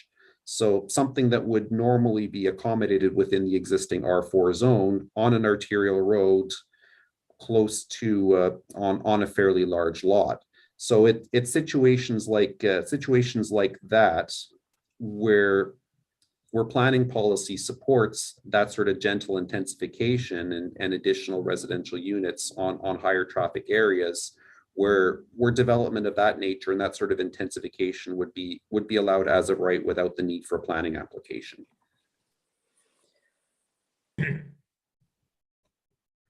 Well, again, I think this is common sense on these collector roads. You said that they and they are built to carry more traffic. It does achieve some of the goals of higher gentle, but still does allow for more housing options. So yeah, I don't have a problem with this rationale either. Stephen? Yeah, I'm in support of it, as Carl said. With the work that we were doing on that property, it would have been very helpful to have this back a couple of years ago. One thing I will say is that the town just has to make sure, and I know that we already do this, is to make sure that those roads the speeds are maintained so that they're still residential. It's not a big traffic on the roads, and the people living there we don't cause traffic issues, basically. Thanks, Stephen. I noticed in your rationale, Carl, there in your report, to reduce the minimum lot size in all residential zones, but ensuring there is enough park space and green space. I happened to drive, I was involved in the development of Bramalea years ago. And we also did multi-subdivisions in Markham and Unionville. And I happened to be in Markham and drove through an area. I wanted to see what it looked like. And these were developed 40 years ago. And these were all two-story brick homes with double garages, 3 and 4 bedrooms. And like I laid a lot of them out, did the calculations, you literally had to have a shoehorn to put them on the lots. And what it was laid out and designed to look like, it's a disaster zone today to drive in there. I was shocked when I saw what was there. And these were upper end homes, but there's no property. They were crammed right into lots and like I think that's wrong to reduce the size of lots. In my opinion, anyways. I don't disagree with John. Barhaven is similar. It's claustrophobic. Yeah. Carl? Yeah, no, I I agree with you as well there. It's difficult to maneuver, almost impossible to park, especially in the winter on some of these areas. We're not proposing, what's proposed is a 40 foot lot frontage, and a lot of new homes in Ottawa are going significantly less than that. We're looking at 32 feet for a lot of single family lots in Ottawa.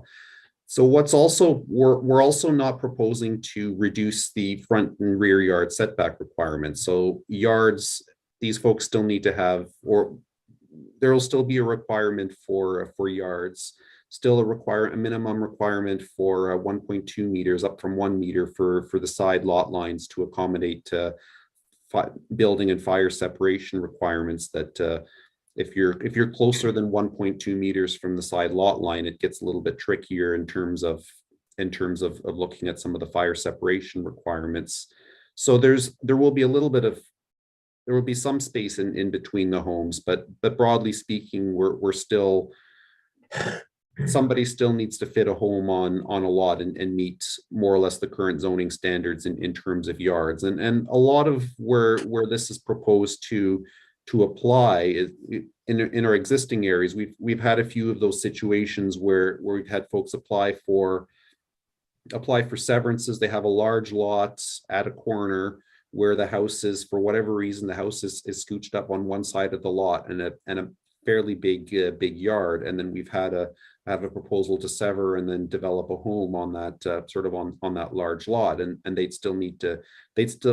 they can still show or demonstrate that they can meet all the yard requirements, but they're a little bit short on the 5,000 square or the almost 5,000 square feet that the lot would require. And ultimately, this is intended to give a little bit more flexibility for developers and looking at subdivisions to accommodate homes. And if we're developing on existing pipes, certainly it is ideally you want to service more dwellings rather than fewer dwellings per meter of pipe, just as it does create, as it's a little bit easier and more cost effective for the municipality. That being said, green space is critically important. We always want to see that, and the Parks and Recreation Master Plan is looking at giving us some Planning Act tools to sort of ensure that and look at how we can leverage green space as best as possible. But these numbers, they're proposed, they're on paper, and we don't necessarily need to be bound by them. We did actually look at, as an option, creating a maximum lot size in order to accommodate, but we aren't recommending a maximum lot size, as that removes a different level of flexibility for developers, because occasionally lots are funny shape or what have you, and you end up having to create a larger lot. You're just out of necessity based on the geography. So I'll welcome the committee's feedback, but just that's a little bit of context, I think, of where we were looking when we're proposing the. Mr. Chair, I must leave you. Okay. Okay, Bill. Oh, thank you, Bill. Have a great night. Carl? John, I'm sorry. I have an appointment at 7 o'clock. I didn't think this was going to go on this long, but I'm sorry about that. Okay. Sorry.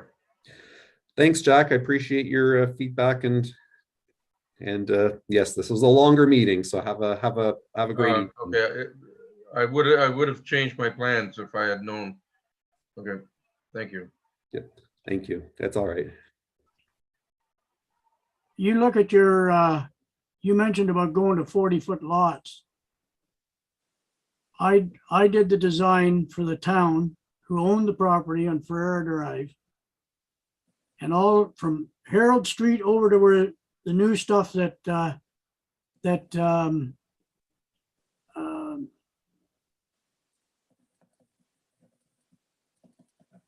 being developed over the other side on the old Bellamy farm there. All those lots in there are 40-foot lots along that street.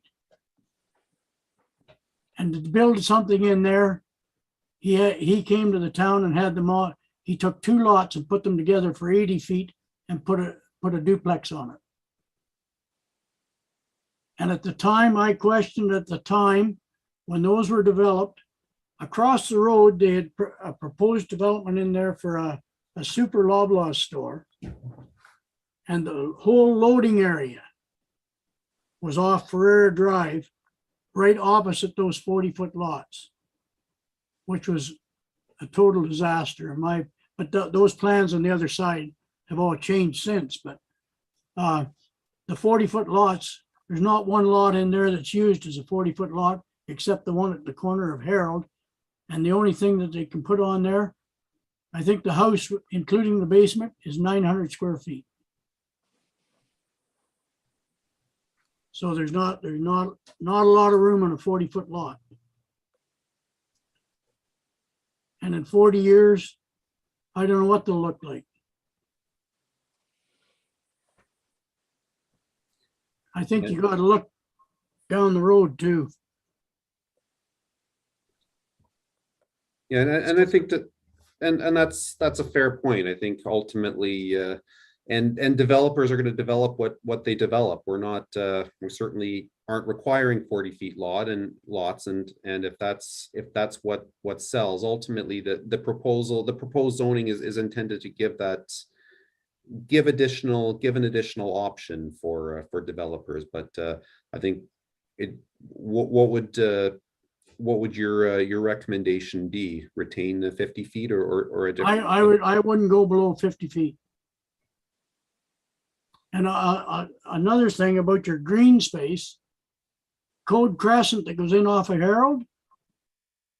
If you go to the south end of that Code Crescent, there's a walkway in there and green space down behind Fitchell's house. And the town, it's been there for 25 years, and the town will never ever develop it. It was set as a parkland. Go and look at the plan. Yep. So you got green space there. The town had green space over off of Broadview. It was not suitable for housing. It was set up, could have been used for other multi things. In behind, down where the pond area is, where they put the retention pond in there, just down below that. The other side, there's a residential house in there.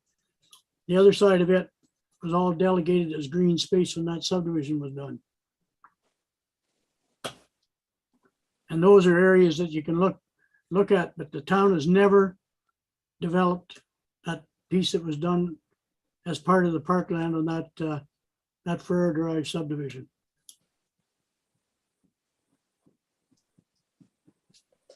Mr. Chair, just a point of order. We've lost quorum, I think. Yeah, there's 4 of us here. Sorry, I just want to interject. Yeah, if you lose Oh, yeah. quorum, I will advise you're at 4 still, so you're good, more than Okay. 50%. Yeah, no, I wasn't looking at me on the screen. I was counting you 3.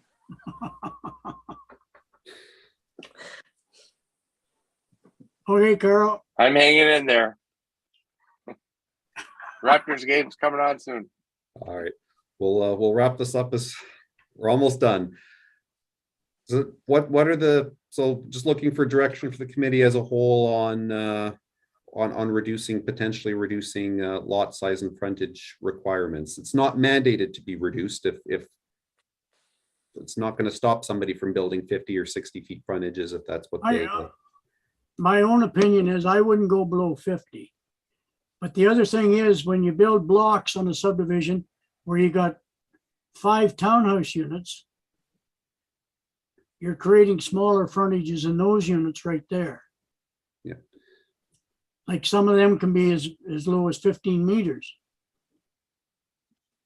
But as far as just a single detached residential unit below 50 feet, I wouldn't go. I think it's too small. As much as I want, increased density and stuff like that, I think I agree with John. I would be, in order to preserve the look of our town and the feel of our town, I think I would like to stay at the 52. Jay?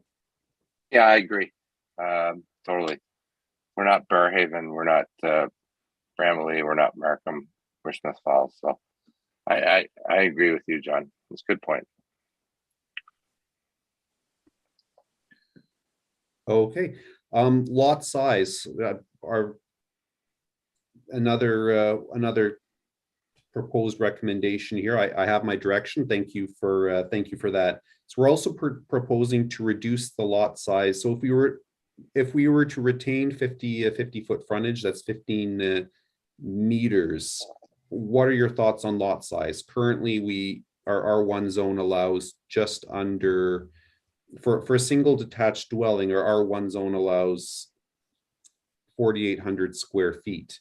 I was going to say 5,000. 50 by 100.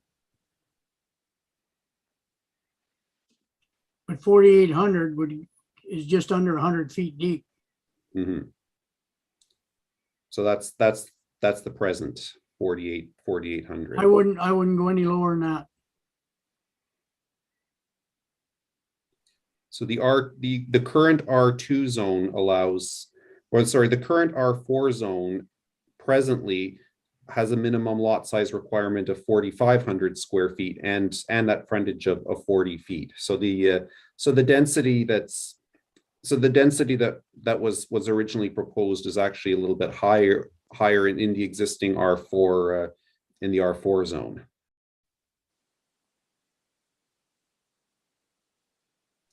So perhaps would the committee like to harmonize the minimum lot size requirements as sort of as existing in the R4 zone without, right now what's being proposed is to go down to 3,900 square feet in both R1 and R2, which is R4. Would the committee like to stick with something that's a little bit closer to what we have currently in R2 or R1? I would say, my opinion. Yeah, the harmonizing it would Like probably be the way to go. 3,900 isn't, that's terrible, in my opinion. If you reduce your lot size, then what is your lot coverage percentage? So the lot coverage percentage, I believe, and I'd have to jump into the numbers. I know when WSP was proposing these figures, they were still looking at the minimum. They're still looking at the minimum lot size requirements that we have right now, or the minimum setback requirements we have right now. So I'm just jumping into. It's hard to do this over Zoom. So my apologies. I hate flipping pages. Well, you've got a front yard of 6 meters and a backyard of 8 meters. Sorry, Carl, I have it here if you'd like. Okay. So depending on the zone, you're looking at an average of roughly 30% lot coverage. It is increased to 35 or 40, depending on the type of unit proposed. So for example, I believe I'm looking here at which zone? The R3 zone, which is currently the R5 zone. So it's higher density. Duplex dwelling, for example, would allow 40% lot coverage, whereas semi-detached would only allow for 30% lot coverage. But across the board, generally, Carl and I were trying to stick to roughly 30% maximum. See, your total area, that's what I look at, your 30% coverage. The smaller your lot, the less open space you have.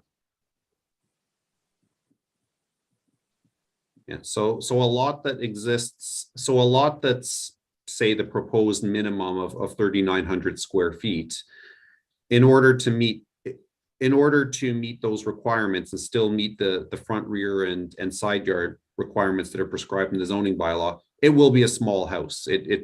I know what it would be a small house, and if that's what the market is, I guess that's what the market is. It wouldn't be a situation like we have in Barrhaven, where we have a massive house on a tiny lot where there's virtually no yard, and no sunlight in the backyard.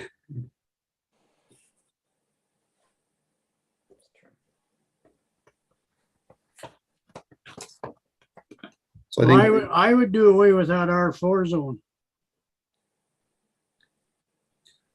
so the direction from the committee is you'd like to see larger lot size requirements, something more similar to what's currently allowed in our R1 or our R4, rather than going down in the range of 3,900 square feet.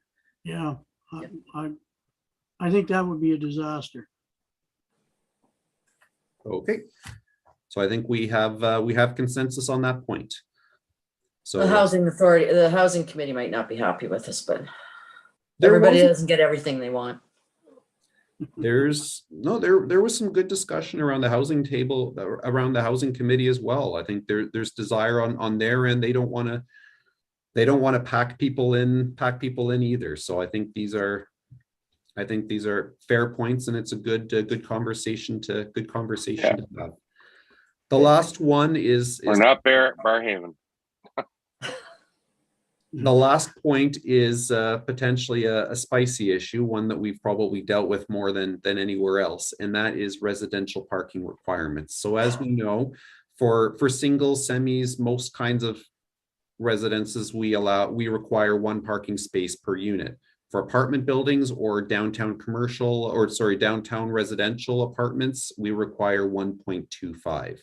So we are proposing to reduce that to 1. From what we've been seeing is a significant portion of one of the largest, I guess, drags on or encumbrances on housing development is the requirement for on off-site parking is limiting the density. Unfortunately, it doesn't help those folks who rent apartments downtown and don't have existing parking. Through zoning, we can't require parking to be provided where there isn't, but we are proposing to require 1.0 parking spaces for associated with residential uses. That was something that was another recommendation from the Housing Task Force report. That obviously does not prevent somebody from creating more parking. Somebody can do 1.25, 1.5, they can do a higher number if they want to, but it does give a little bit of flexibility to allow a lower number, and ultimately developers will sort of have that at their discretion, and what they think would meet the needs of their tenants. They'd have the ability to create less parking. And certainly we've heard from a number of developers of affordable housing units, especially downtown. They feel that one is sufficient. So I'll look for the committee's direction on reducing from 1.25 to 1. See, in a lot of those multi-sized dwellings, with 1.25 was developed to create not only parking for the unit itself, but it created some visitor parking. So you take that away, take the part, reduce it to 1. What do you do with the visitor parking? In that case, at 1, there's a possibility that not every tenant will have a car. There's a possibility that there is certainly. I think you're looking in the wrong direction, Carl, because to me, I would look in the worst case scenario. What if everybody has a car? Not what if everybody doesn't have a car? What if everybody does have a car? But then you could end up with a situation where there isn't everybody doesn't have a car. But you got to look at the worst part of it, because if those units are there and there isn't a parking space for everybody and everybody's got a car, what do you do then?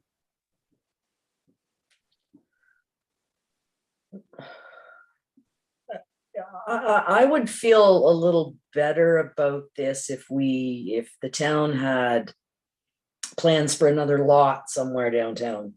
And if Jacqueline was here, if our colleague was here, I know that she would be against reducing it to 1. I'm open to it, and I know what our parking study said. I understand what the developers are saying, but we're trying to develop a very walkable downtown core. And with so many people working from home now, or increasingly working from home, I don't know that that's gonna, I don't know if that's gonna stay that way forever, but I'm not adverse to it, but I'm not sure it's the right decision either, Carl.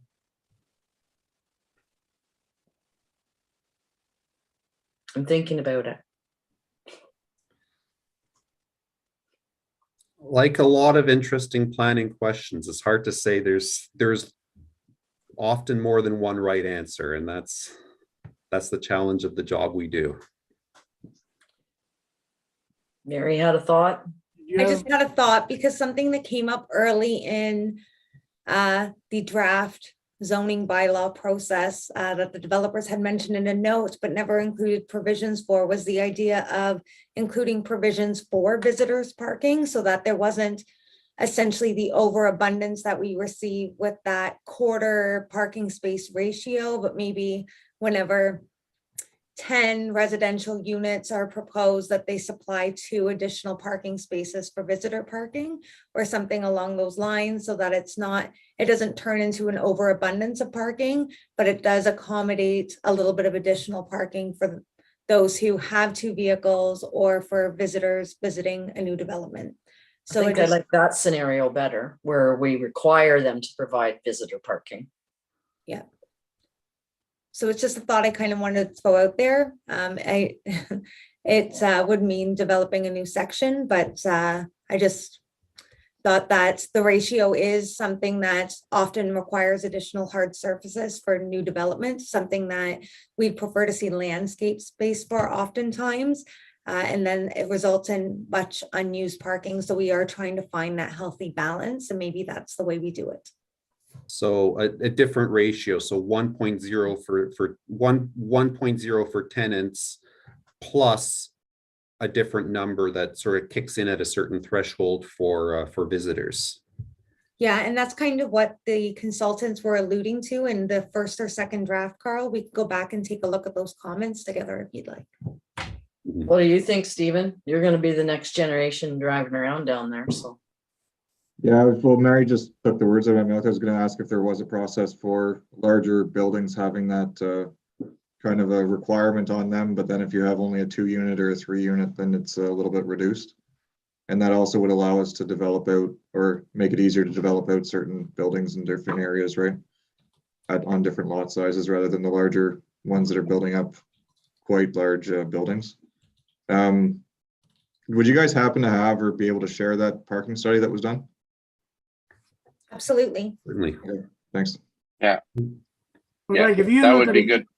If you look at a unit with four units and they got 1.25 parking spots, that's only 5 parking spots. Yeah. So I can't see what all the kerfluffle is around it. You got a four unit building with 4 parking spots. That's what you got. At 1.25, you got 1 extra one for a visitor. I agree with you generally for the smaller developments, but when you start looking at buildings with 128 units, it turns into an overabundance of space, I guess. Just a thought. You know, I know my wife's brother lived in a condo in Fergus. The condos had 1 unit in the building parking, but all the parking spots outside, they had 1 parking spot outside the unit. With their unit number was on that parking spot. Stephen?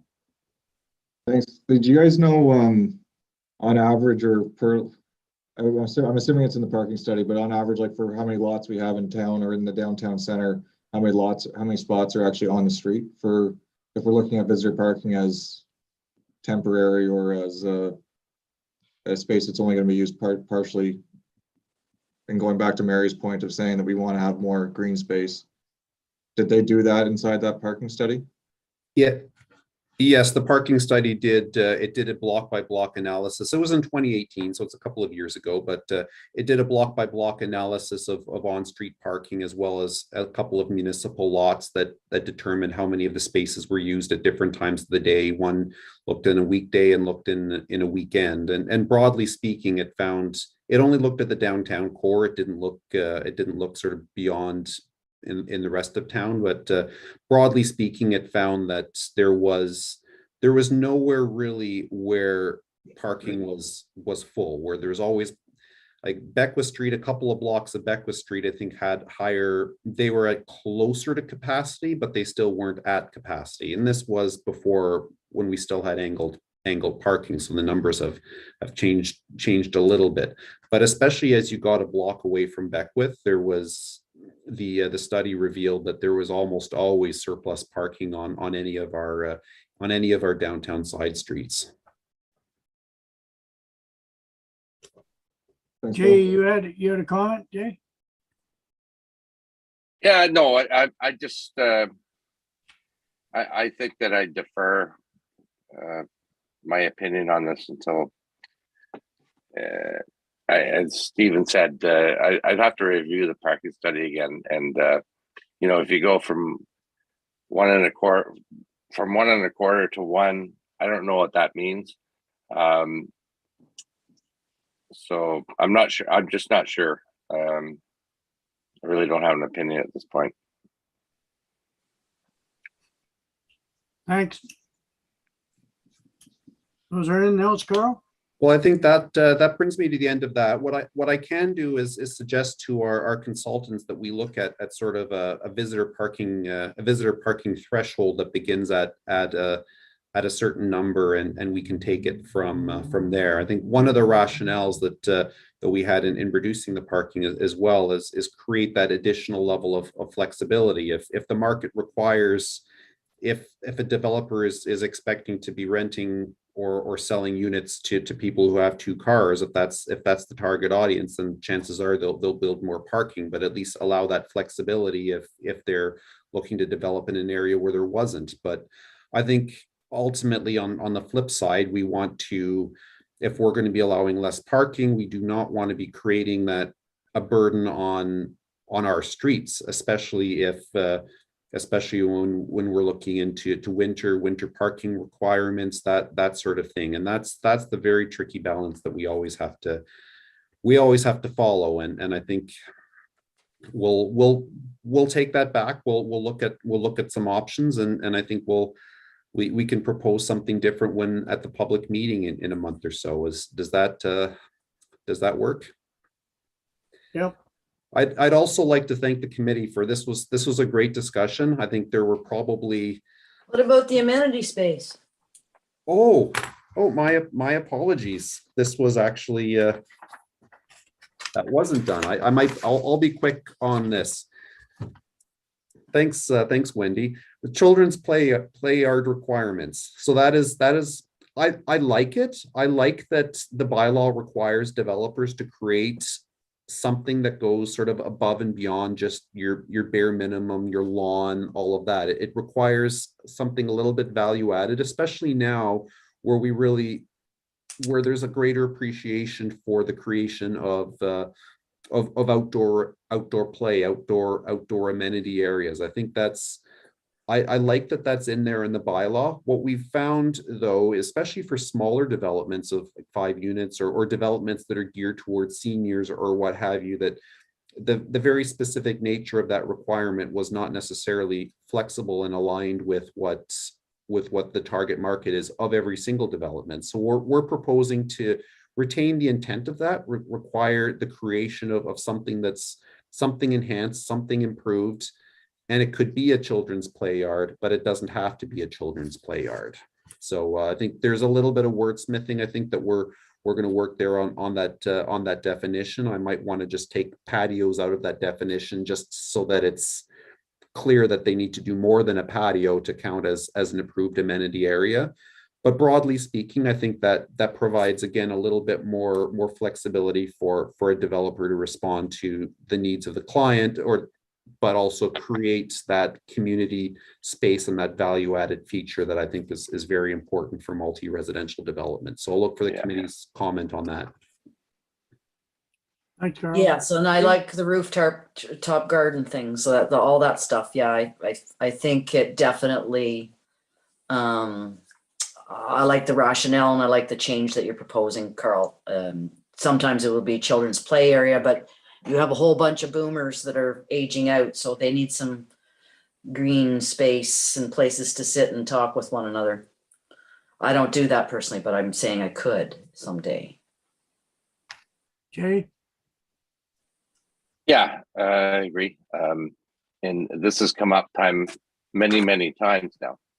And, you know, it's come to council that we have to defer that provision for a play area. And in fact, we're embarked on a Parks and Rec master plan where we're approving parks and services for the community. And especially when you have a development that is not really geared to young families, and we have several of those. To put that provision in for that developer, I don't think is, but to wordsmith it to make it amenable to the people that are probably going to live there is a good idea. So I support it. Thanks, Jay. Or rooftop gardens. Or cantinas. Well, I don't think that qualifies in there. You're not Put it building a in. house. No, I don't. Do you want to cut open your garage and open a little cantina in your garage or something? Would be all right. Yeah. No, actually, Carl, compliments to you and Mary, because you guys have been this whole term. I've been impressed that you always are the foot is always on the gas pedal when it comes to amenity spaces and green spaces and landscaping. And I really love what, even if I look at the corner of Abbott Street and you see what's around Kentucky Fried Chicken, I just love it all. More. Thank you. And this was a great conversation, and I like the back and forth. I like the feedback. There's probably hundreds of amendments in this proposed amendments in the bylaw. I don't think we're going to necessarily go through all of them, but I wanted to pick out some of the ones that were. Oh, geez, I hope not. But I wanted to pick out the ones I guess that were the best conversation pieces, and I really appreciate the feedback from all of you this meeting here and always. That's Thanks, very, Carl. very nice, Carl. Thank you. So, Mr. Chair, I motion to adjourn. Well, I'm we got really starving right project now. updates here, none of them. Oh, So our next planning advisory committee meeting is May 12th, 2022. I need a motion from, Wendy made a motion for adjournment. Thanks. Thanks, everyone. guys, thank you. This Have was a a good long evening. meeting. I appreciate it. No worries. Now we don't have to we can have a short one the next time. Yes, it will be.